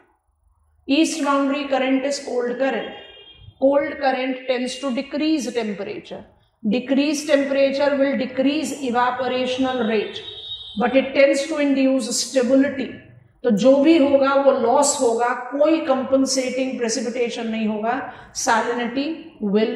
लिखते के साथ ही एटलस खोलने की जरूरत है, जल्दी से एटलस खोल कर 4 वाटर बॉडीज बता रहे हैं, उनको जल्दी से नोटिस करो, फिर हम ऐड करते हैं एक और पॉइंट बाउंड्री करंट के साथ, फिर आगे बढ़ेंगे। तो सबसे पहले खोल लो map of South America. South America, Brazil, Atlantic Ocean, Brazilian shoreline, Brazil के बिल्कुल साउथ में चले जाइए, आपको Rio de la Plata water body मिल गया, right. South eastern Brazil, Atlantic shoreline पर हो, कौन से वाटर बॉडी को पिकअप कर रहे हैं? रियो डी ला प्लाटा, ठीक। अच्छा, अब इसके बाद मैप ऑफ अफ्रीका में आ जाओ। मैप ऑफ अफ्रीका में अटलांटिक ओशन पर रहो, सदर्न पार्ट में। आपको वाल्विस बे दिख गया, नामीबिया के ऑफशोर, है ना। वाल्विस बे को हाईलाइट कर लो। अच्छा, जो तीसरी वाटर बॉडी आपको पिकअप करनी है वो आप बहुत फेमिलियर हैं, सेम मैप पर हैं, मोजाम्बिक चैनल हो गया, इंडियन ओशन में है आप। मेडागास्कर और mainland of Africa, Mozambique channel हो गया। 3 वाटर बॉडी देख लिया, रियो de la प्लाटा, वाल्विस bay, Mozambique channel.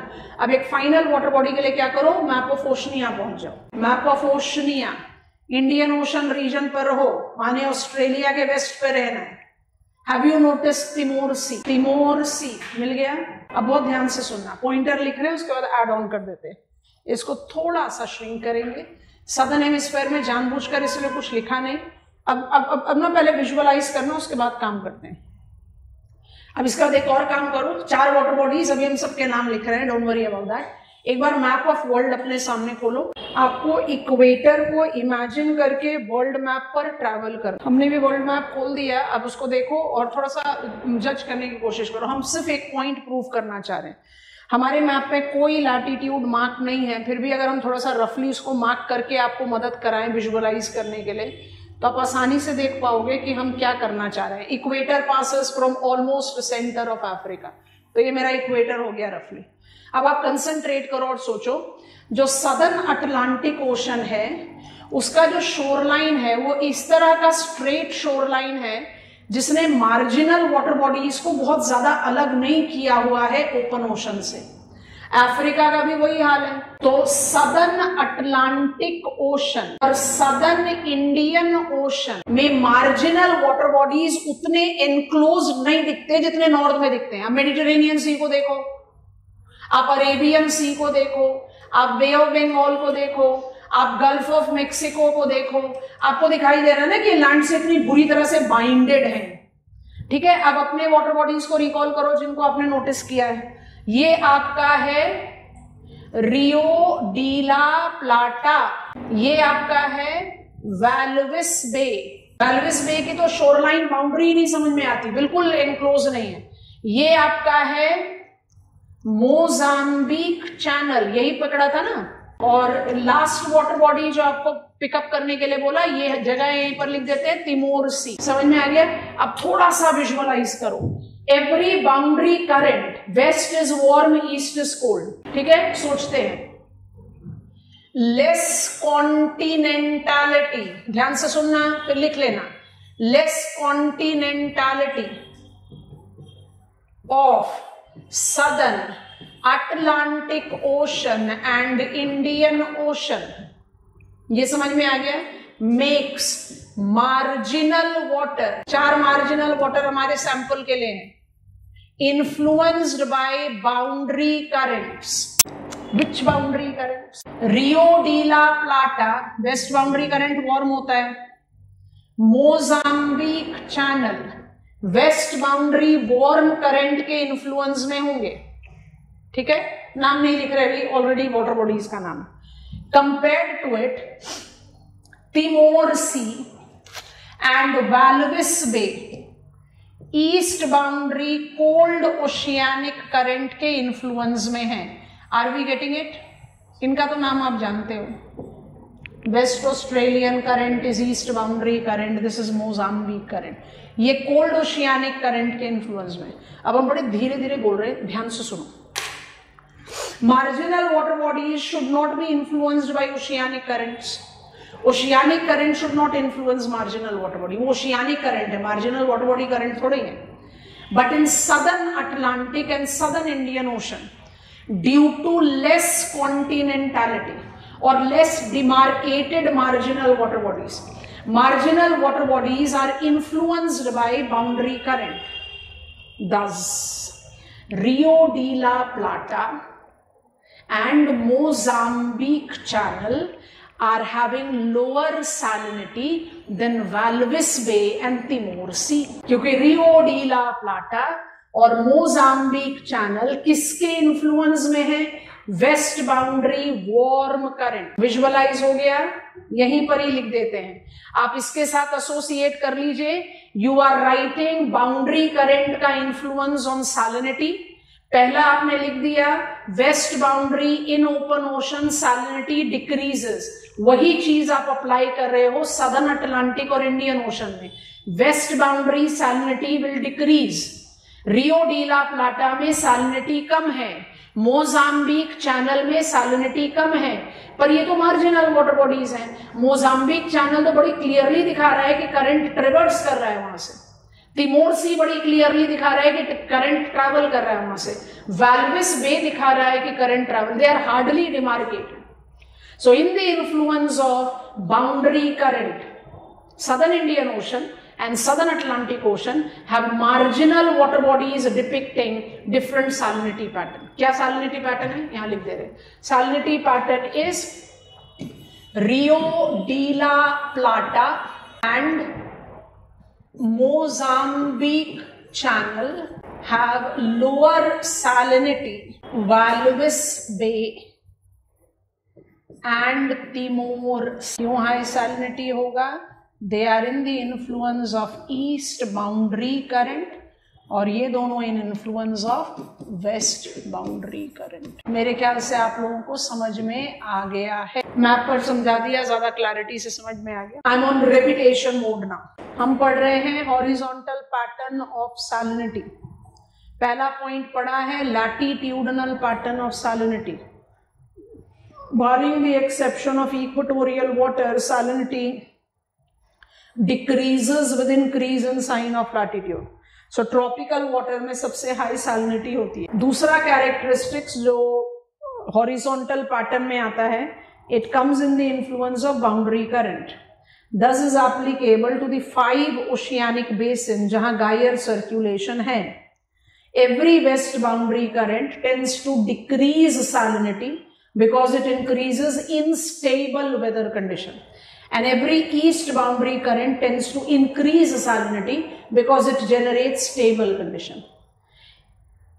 Oceanic current do not influence marginal water bodies barring the exception of southern Atlantic and southern Indian Ocean. यहाँ के marginal water bodies boundary current के influence में आ रहे हैं. क्यों आ रहे हैं? less continental हैं, less demarcated हैं. That is the reason Rio de la Plata and Mozambique channel of Atlantic Ocean and Indian Ocean respectively comes in the influence of west boundary current showing lower salinity than their respective eastern counterpart.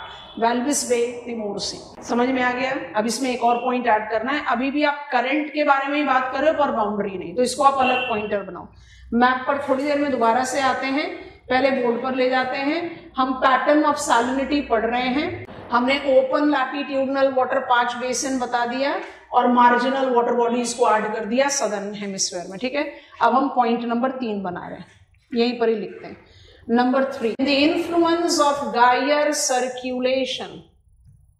Current के साथ ही related है तो इसी के साथ attach कर ले तो ज्यादा अच्छा है. इन द इन्फ्लुएंस ऑफ गायर circulation and anticyclonic conditions, Sargasso Sea of Northern Atlantic Ocean projects high salinity. Gyre circulation oceanic current system है.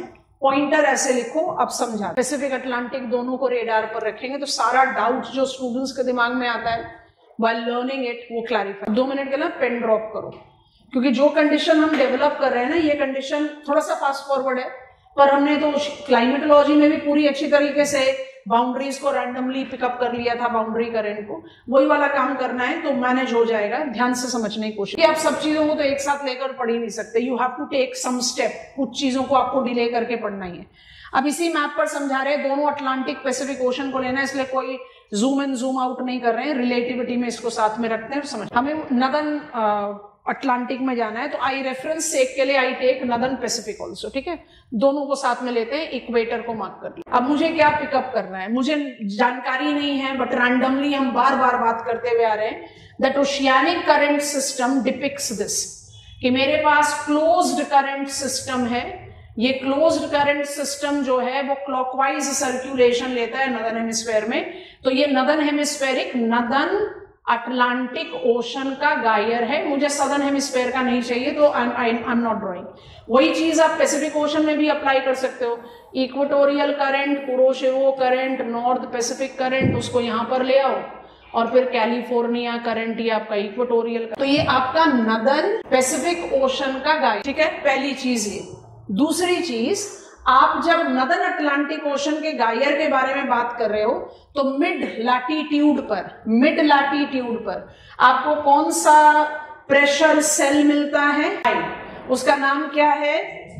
ये अजोर्स हाई का लोकेशन है और ये हवाईयन हाई का लोकेशन है. हाई प्रेशर सेल्स को क्या बोलते हैं? एंटीसाइक्लोन. एंटीसाइक्लोन में क्या होता है? Subsiding convection, diverging air, clear sky. सब ट्रॉपिक्स पर हो तो इवापोरेशन तो होगा ही, बस यहीं पर ही पकड़ो. इसका मतलब अजोर्स हाई और हवाईयन हाई दोनों में एंटी साइक्लोनिक कंडीशन साल भर प्रिवेल करती है. Anti cyclonic conditions which is prevailing, anti cyclonic conditions that prevails with both these high pressure cells, Azores high and Hawaiian high will increase salinity. क्यों salinity increase करेगा? Evaporation तो हो रहा है, सबसाइडिंग कन्वेक्शन है, diverging air है, clear sky है, कोई प्रेसिपिटेशन होने की चांस ही नहीं है.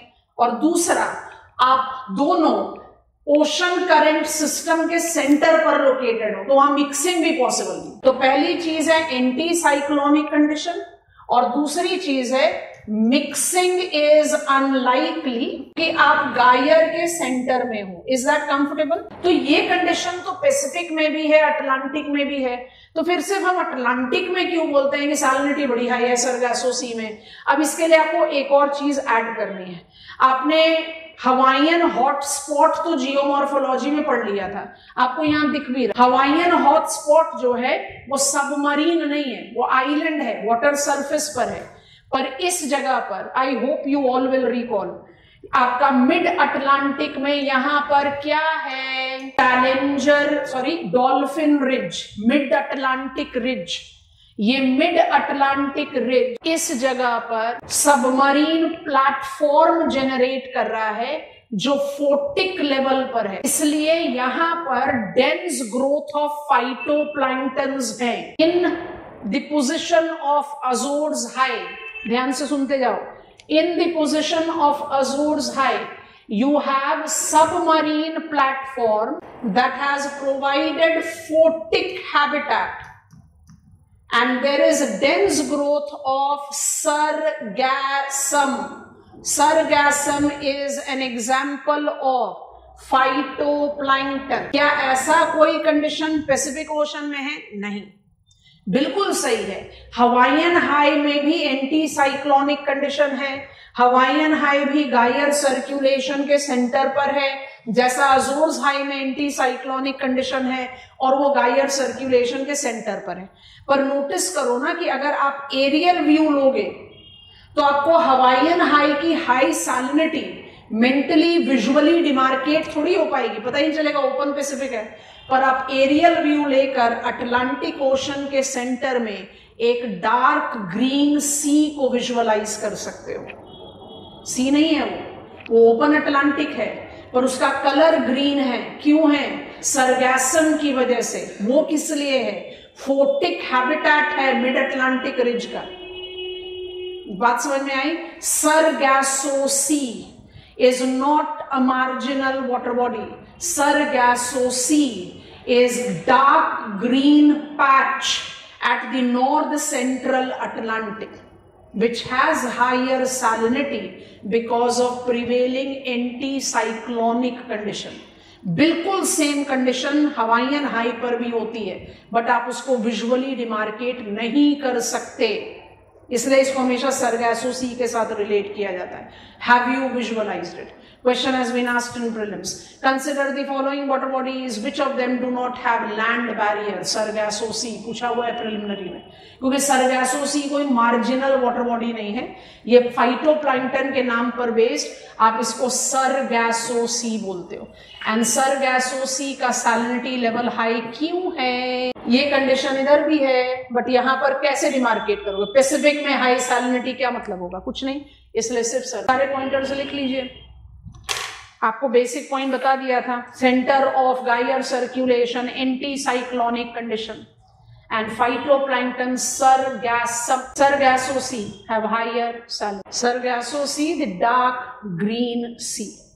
ये जरूरी है क्योंकि आप इसको अलग से पहचान पाते। हवाईयन हाई में सेम कंडीशन है, बट उसको पहचान पाना मुश्किल। अभी रेपिटेशन में आएंगे थोड़ी देर बाद।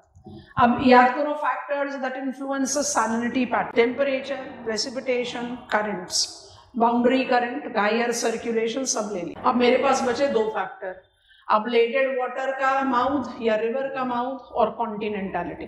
कॉन्टिनेंटालिटी के साथ इन दोनों का फैक्टर आ जाएगा, तो आई एम जंपिंग टू कॉन्टिनेंटालिटी। मतलब अभी भी हम horizontal pattern of ocean water salinity पर हैं, पर अब हम ओशन से मार्जिनल वाटर्स की तरफ जाए। जल्दी से बताओ क्लाइमेटोलॉजी के नॉलेज पर बेस कौन से लैटिट्यूड्स होंगे जहां मार्जिनल वाटर बॉडी का टेम्परेचर, प्रेसिपिटेशन ओपन वाटर से अलग होगा। और नंबर 3 हो गया। नंबर 4 क्रिएट कर रहे हैं horizontal pattern. Horizontal pattern of ocean water salinity in the influence of continentality is applied to, इसमें number influx of fresh water और अबलेटेड वाटर अपने आप आ जाएगा, इसलिए उसको हम जंप अक्रॉस करके आए।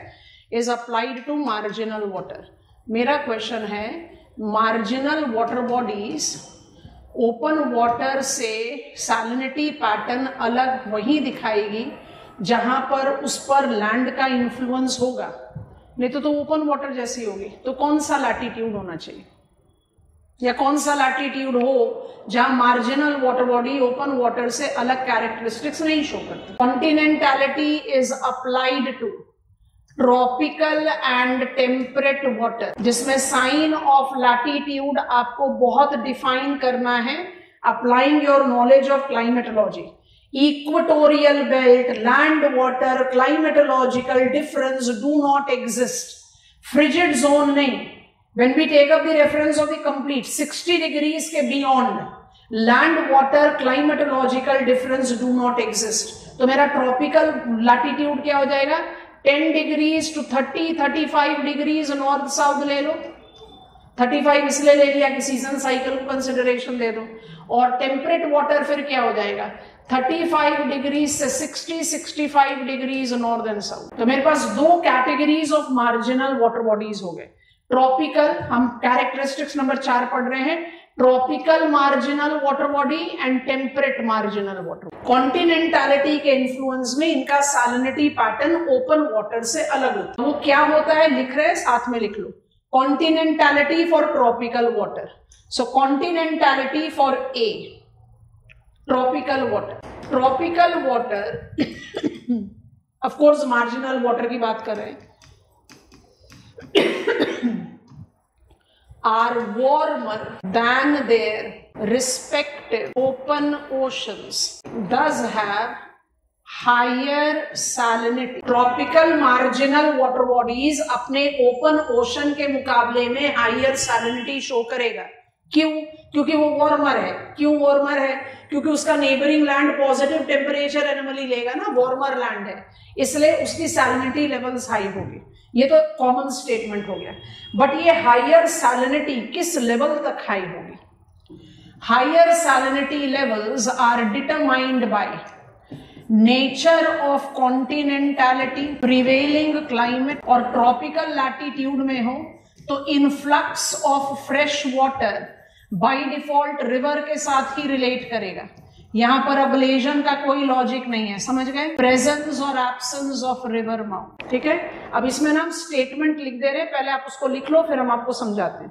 यहां तक समझ में आ रहा है? मिनट रुको सब लोग। मैग्नीट्यूड ऑफ कॉन्टिनेंटैलिटी मतलब आप कितने इनक्लोज्ड या कितने ओपन वाटर बॉडी। अगर ज्यादा इनक्लोज्ड होंगे तो ज्यादा वार्म होंगे। आपके पास प्रिवेलिंग क्लाइमेट क्या है? आप 10 डिग्री से 30-35 डिग्रीज तक जा रहे हो। आपके पास प्रिवेलिंग क्लाइमेट क्या है? ड्रायर क्लाइमेट होगा तो सैलिनिटी हाई हो जाएगी, वेटर क्लाइमेट होगा तो सैलिनिटी लो हो जाएगी। I hope you are understanding. और अगर रिवर माउथ होगा तो सैलिनिटी फिर कम हो जाएगी।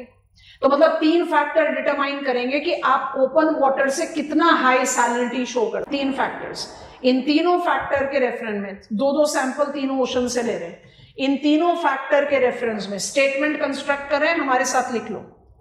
इन तीनों फैक्टर के कंसिडरेशन में ध्यान से, Mediterranean Sea, Arabian Sea and Gulf of California will have higher salinity than Gulf of Mexico,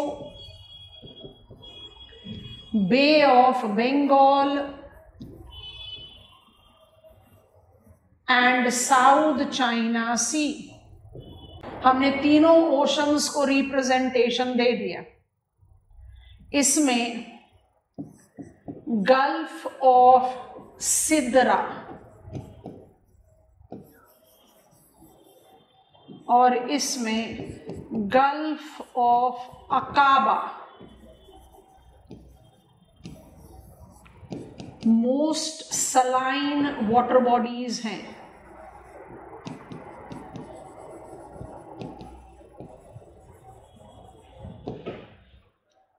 Pacific ocean में मुझे कोई ऐसा काउंटर पार्ट नहीं मिलता, तो ये वाटर बॉडी पैसिफिक ओशन की है। Mediterranean, Gulf of Mexico, Atlantic Ocean, Bay of Bengal, Arabian Sea, Indian Ocean. आप पहले लिख लो Gulf of Sidra, Gulf of Aqaba, 2 small water bodies to be there mentioned on map of world, but salinity में too important to be avoided, too important to be avoided, avoid कर ही नहीं सकते। हो गया? मैप पर दिखा रहे हैं।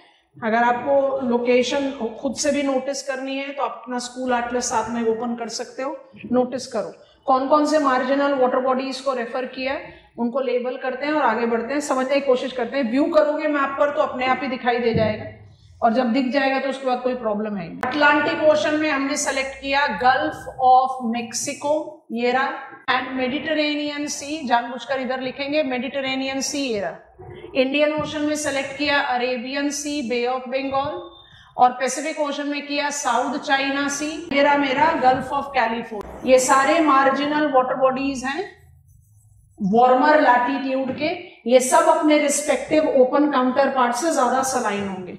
अब ध्यान से पकड़ते जाओ one by one. Atlantic ocean का केस सबसे आसान है, यहीं से शुरू करते हैं। अटलांटिक ओशन के मुकाबले में गल्फ ऑफ मेक्सिको, मेडिटेरेनियन सी दोनों ज्यादा सलाइन होंगे क्योंकि ट्रॉपिकल मार्जिनल वाटर बॉडी है। अब 3 डिटरमाइनर को अप्लाई करो। गल्फ ऑफ मेक्सिको मेडिटेरेनियन सी के मुकाबले में less continent. Gulf of Mexico में बिग रिवर माउथ है, मिसिसिपी, मिसोरी, और गल्फ ऑफ मेक्सिको का क्लाइमेट ज्यादा वेट है, मॉनसूनल भी है, साइक्लोन भी है, टेम्परेट साइक्लोन भी है, ये सब नो। मेडिटेरेनियन पर आओ, दिख रहा है, it is much enclosed. River mouth है, छोटी छोटी नदियां हैं, जैसे रिवर रोन है फ्रांस की, या रिवर पो है इटली की, पर वो तो बहुत छोटी नदियां हैं, तो जो डिस्चार्ज ऑफ फ्रेश वाटर है वो कम है। और मेडिटेरेनियन क्लाइमेट क्या है, लॉन्ग हॉट समर ड्राउट। तो किसकी सैलिनिटी ज्यादा होगी, मेडिटेरेनियन सी की। Easy going, task done. हमने लिखा Mediterranean Sea is more saline than Gulf of Mexico. क्यों?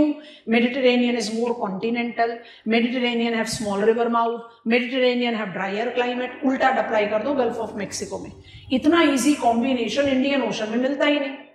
Arabian Sea is less continent, Arabian Sea ज्यादा बड़ा है, तो क्योंकि इसमें लेस कॉन्टिनेंटैलिटी है तो पहला फैक्टर पिकअप करें तो ऐसा लगता है कि भाई अरेबियन सी में ना सैलिनिटी लेवल जो है वो कम होनी चाहिए। बे ऑफ बंगाल जो है वो मोर कॉन्टिनेंटल है, पर बाकी फैक्टर्स को पिकअप करो। आपने इंडियन क्लाइमेट नहीं पढ़ा, agreed, but bay of Bengal is more prone to cyclone. Bay of Bengal is related to wettest branches of monsoon. Come on, हम सबको पता है माइसोरम एंड चेरापुंजी दोनों मॉनसूनल क्लाइमेट पर है, पर बे ऑफ बंगाल में ज्यादा वेट कंडीशंस होती हैं, बे ऑफ बंगाल में ज्यादा साइक्लोनिक रेनफॉल होती है, और बे ऑफ बंगाल में जो रिवर्स हैं वो है पद्मा जमुना बांग्लादेश से, पद्मा जमुना, गोदावरी, महानदी, गोदावरी, कृष्णा, कावेरी, सारी बिग रिवर्स का माउथ। अरेबियन सी में आ जाओ, I am much drier in my climate, monsoonal है बट प्रेसिपिटेशन कम है, I am less prone to cyclone.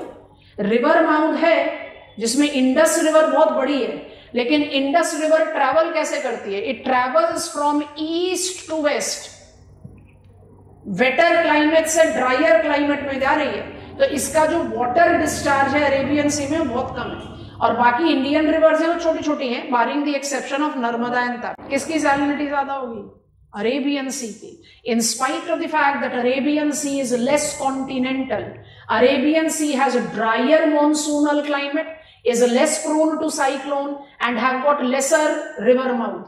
इसलिए Arabian Sea is more saline than Bay of। और जब आप साउथ चाइना सी और गल्फ ऑफ कैलिफोर्निया की बात करते हो तो मेरे ख्याल से बड़े आराम से समझ में आता है, वहां पर भी रिवर माउथ है, कोलोराडो, यहां पर भी रिवर माउथ है, you have got river Chao Phraya river, Tonkin river. Point है ये लेस कॉन्टिनेंटल है, वो मोर कॉन्टिनेंटल है। इट्स कॉन्टिनेंटैलिटी दैट जस्टिफाइज कि गल्फ ऑफ कैलिफोर्निया को साउथ चाइना सी से ज्यादा सलाइन होना है, पर यहां पर मोस्ट सलाइन वाटर बॉडी नहीं मिल रही। ये बात समझ में आ गई? दोबारा से स्टेटमेंट रिपीट कर रहे हैं। Tropical marginal water bodies are more saline than their open counterpart. So Mediterranean Sea, Gulf of Mexico will be more saline than Atlantic Ocean. Arabian Sea, Bay of Bengal will be more saline than Indian Ocean. South China Sea, Gulf of California will be more saline than Pacific Ocean. Salinity level क्या चीज determine करती है? Continentality, climate, river mouth. उनको combine करके हमने क्या कहा? Mediterranean Sea, Arabian Sea and Gulf of California are more saline than Bay of Bengal, Gulf of Mexico and South China Sea, full stop. But salinity पढ़ रहे हो तो most saline water body पकड़ना है। यहाँ लीड दे रहे हैं, आप फटाफट मैप पर पहुंचो। सबसे पहले पहुंचो मैप ऑफ अफ्रीका, लीड दे रहे हैं, थोड़ा सा zoom in. Map of Africa में पहुंच जाइए। यहीं पर ही दोनों काम हो जाएगा। तो मेरे ख्याल अफ्रीका का मैप चाहिए, मेडिटेरेनियन सी दिख रहा है, हमने कहा अटलांटिक ओशन का सलाइन वाटर बॉडी मेडिटेरेनियन सी है ना। अब मेडिटेरेनियन सी के बिल्कुल नॉर्थ में एकदम टॉप पर चले जाओ, आपको दो मार्जिनल वाटर बॉडीज दिखाई दे रहे हैं, टूनिशिया और लिबिया के साथ। Gulf of Gabes, Gulf of Sidra दिखा, यहाँ पर गेब्स है, अब हमने थोड़ा जूम कर दिया है, और यहाँ पर आपका सिद्रा है। सिद्रा सित्रे भी लिखा होगा कुछ स्कूल एटलसेस में, नो प्रॉब्लम। दोनों को देखो लगभग सेम साइज के वाटर बॉडीज हैं, दोनों की सैलिनिटी लेवल सेम हो सकती है, पर हमने सिद्रा को सेलेक्ट किया है। क्यों? क्योंकि टूनिशिया मेडिटेरेनियन क्लाइमेट है और लिबिया डेजर्ट क्लाइमेट है। किसकी सैलिनिटी ज्यादा होगी? सिद्रा। और मेडिटेरेनियन क्लाइमेट ड्राई है, लेकिन फिर भी 75% सेंटीमीटर प्रेसिपिटेशन तो होता ही है ना फॉर श्योर एवरी विंटर। तो which is most saline water body of Atlantic Ocean? Gulf of Sidra, सित्रे भी लिखा हुआ है कुछ प्रिंट ऑफ स्कूल एटलस में। ठीक है, अब इंडियन ओशन के लिए आने के लिए वेस्ट एशिया के मैप पर आ जाओ। आगे तो गो अहेड दे, वेस्ट एशिया के मैप पर आना। हम यहाँ लीड दे रहे हैं, हमसे देखते जाओ। हमने पढ़ा Arabian Sea is more saline. Arabian Sea को ये पेनिनसुला जिसका नाम है अरेबियन पेनिनसुला, दो marginal water body, actually 3 marginal water body peninsula. Arabian Peninsula 4 marginal water bodies में डिवाइड करता है, Red Sea, Persian Gulf, Gulf of Oman and Gulf of Aden, है ना। एडन गल्फ है, ओमान गल्फ है, Persian Gulf है और red सी है। मुझे रेड सी चाहिए। रेड सी से जैसे आप एक्सटेंड करते हो टुवर्ड्स, ये ट्रायंगुलर पेनिनसुला है, इस ट्रायंगुलर पेनिनसुला को आप मैप पर देख पा रहे हो, इसको बोलते हैं Sinai peninsula. Sinai peninsula Egyptian peninsula. ये इजिप्शियन पेनिनसुला जो है वो रेड सी को हमारे मैप पर नहीं है, इसलिए हम इसको बिल्कुल अलग से हाईलाइट करेंगे। सिनाई आपके मैप में दिख रहा है। सिनाई पेनिनसुला रेड सी को 2 मार्जिनल वाटर बॉडीज में डिवाइड कर रहा है। ए जो है वो स्वेज गल्फ है, ए, और बी जो है वो गल्फ ऑफ अकाबा है। Have you noticed it class? दोनों marginal water body same size की हैं, दोनों में कोई रिवर नहीं है, दोनों डेजर्ट से बाइंडेड। फिर भी हमने कहा अकाबा is the most saline water body of Indian ocean. Why not Suez? सारे फैक्टर जो सैलिनिटी को डिटरमाइन करते हैं वो स्वेज और अकाबा दोनों में तो सेम है। तो हमने अकाबा को क्यों सेलेक्ट किया? क्योंकि स्वेज में स्वेज कनाल है, वी हैव ड्रैग्ड कनाल, इसलिए स्वेज कनाल में वाटर की मिक्सिंग है। Aqaba qualifies to be most saline water body. I think this is कम। अब हम रिपीट कर देते हैं। हमने सैलिनिटी के कौन कौन से पैटर्न पढ़े? एकदम डीप ब्रेथ लो, पेन ड्रॉप कर दो, रिलैक्स करो, रिमाइंड करो, डन। आज आगे नहीं ले जा रहे, कल कवर करेंगे बाकी। अब ध्यान से सुनेंगे। Point number 1, salinity pattern. In influence of temperature and precipitation, latitudinal pattern of salinity, barring the exception of equatorial water, salinity decreases with increase in sign of latitude. Done, out. In the influence of boundary current, in the 5 oceanic basin, every west boundary will have lower salinity compared to east boundary. Number 3, in southern Indian Ocean and southern Atlantic Ocean, less demarcated marginal water bodies comes in influence of boundary current. Thus, Rio de la Plata and Mozambique Channel will have lower salinity than Walvis Bay and Timor Sea. Number 4, centered in the gyre circulation, anticyclonic condition, and visibly recognizable as a different water body, Sargasso Sea projects higher salinity in open northern Atlantic. Same condition Pacific में भी है, पर आप visually demarcate नहीं कर सकते. Number 5, part 1 done. Tropical marginal water body in influence of continentality combined with influx of fresh water, तो पांचों फैक्टर हो गए, shows higher salinity than their open counterpart. Tropical marginal water body अपने open counterpart से ज्यादा saline होगी. However, magnitude of salinity will be determined by आप कितने कॉन्टिनेंटल हो, आपका क्लाइमेटिक कंडीशन क्या है, रिवर माउथ है कि नहीं, उनके कॉम्बिनेशन में Mediterranean sea, in bracket Gulf of Sidra, Arabian Sea in bracket Gulf of Aqaba and Gulf of California proves to be more saline than Gulf of Mexico, Bay of Bengal and South China Sea. यहाँ पर भी आप बढ़ाते जा सकते हो ना, Arabian सी से ज्यादा सलाइन कौन होगा? रेड सी और पर्शियन गल्फ। पर्शियन गल्फ छोटा है, रेड सी बड़ा है। देखने में तो लगता है कि रेड सी की सैलिनिटी कम होनी चाहिए इसकी, पर इसकी कम है। क्यों? क्योंकि यहां पर आपके पास रिवर है टिग्रिस, यूफ्रेट्स, मेसोपोटामिया, तो रिवर माउथ होगा तो सैलिनिटी अपने आप ही कम हो जाएगी। रेड सी में कोई रिवर नहीं है, तो रेड सी ज्यादा सलाइन हो गई। रेड सी का मार्जिनल एक्सटेंशन स्वेज और अकाबा है, अकाबा मोस्ट सलाइन हो गया। तो you can keep on adding with A determining factor. अभी टेम्परेट वाटर बॉडीज बचा हुआ है और वर्टिकल पैटर्न बचा हुआ है, पूरा रेपिटेशन में आएगा विद द टेम्परेचर। और जैसे हम टीएनएस डायग्राम कर लेंगे, आप रेडी हो जाओगे एल नीनो और लानीना समझ, जिसको हमने क्लाइमेटोलॉजी से डिले कर रखा है कि अभी समझ ही नहीं पाओगे, बस समझ जाओ कि एल नीनो होता है, क्यों होता है वो हम समझ। Done for today.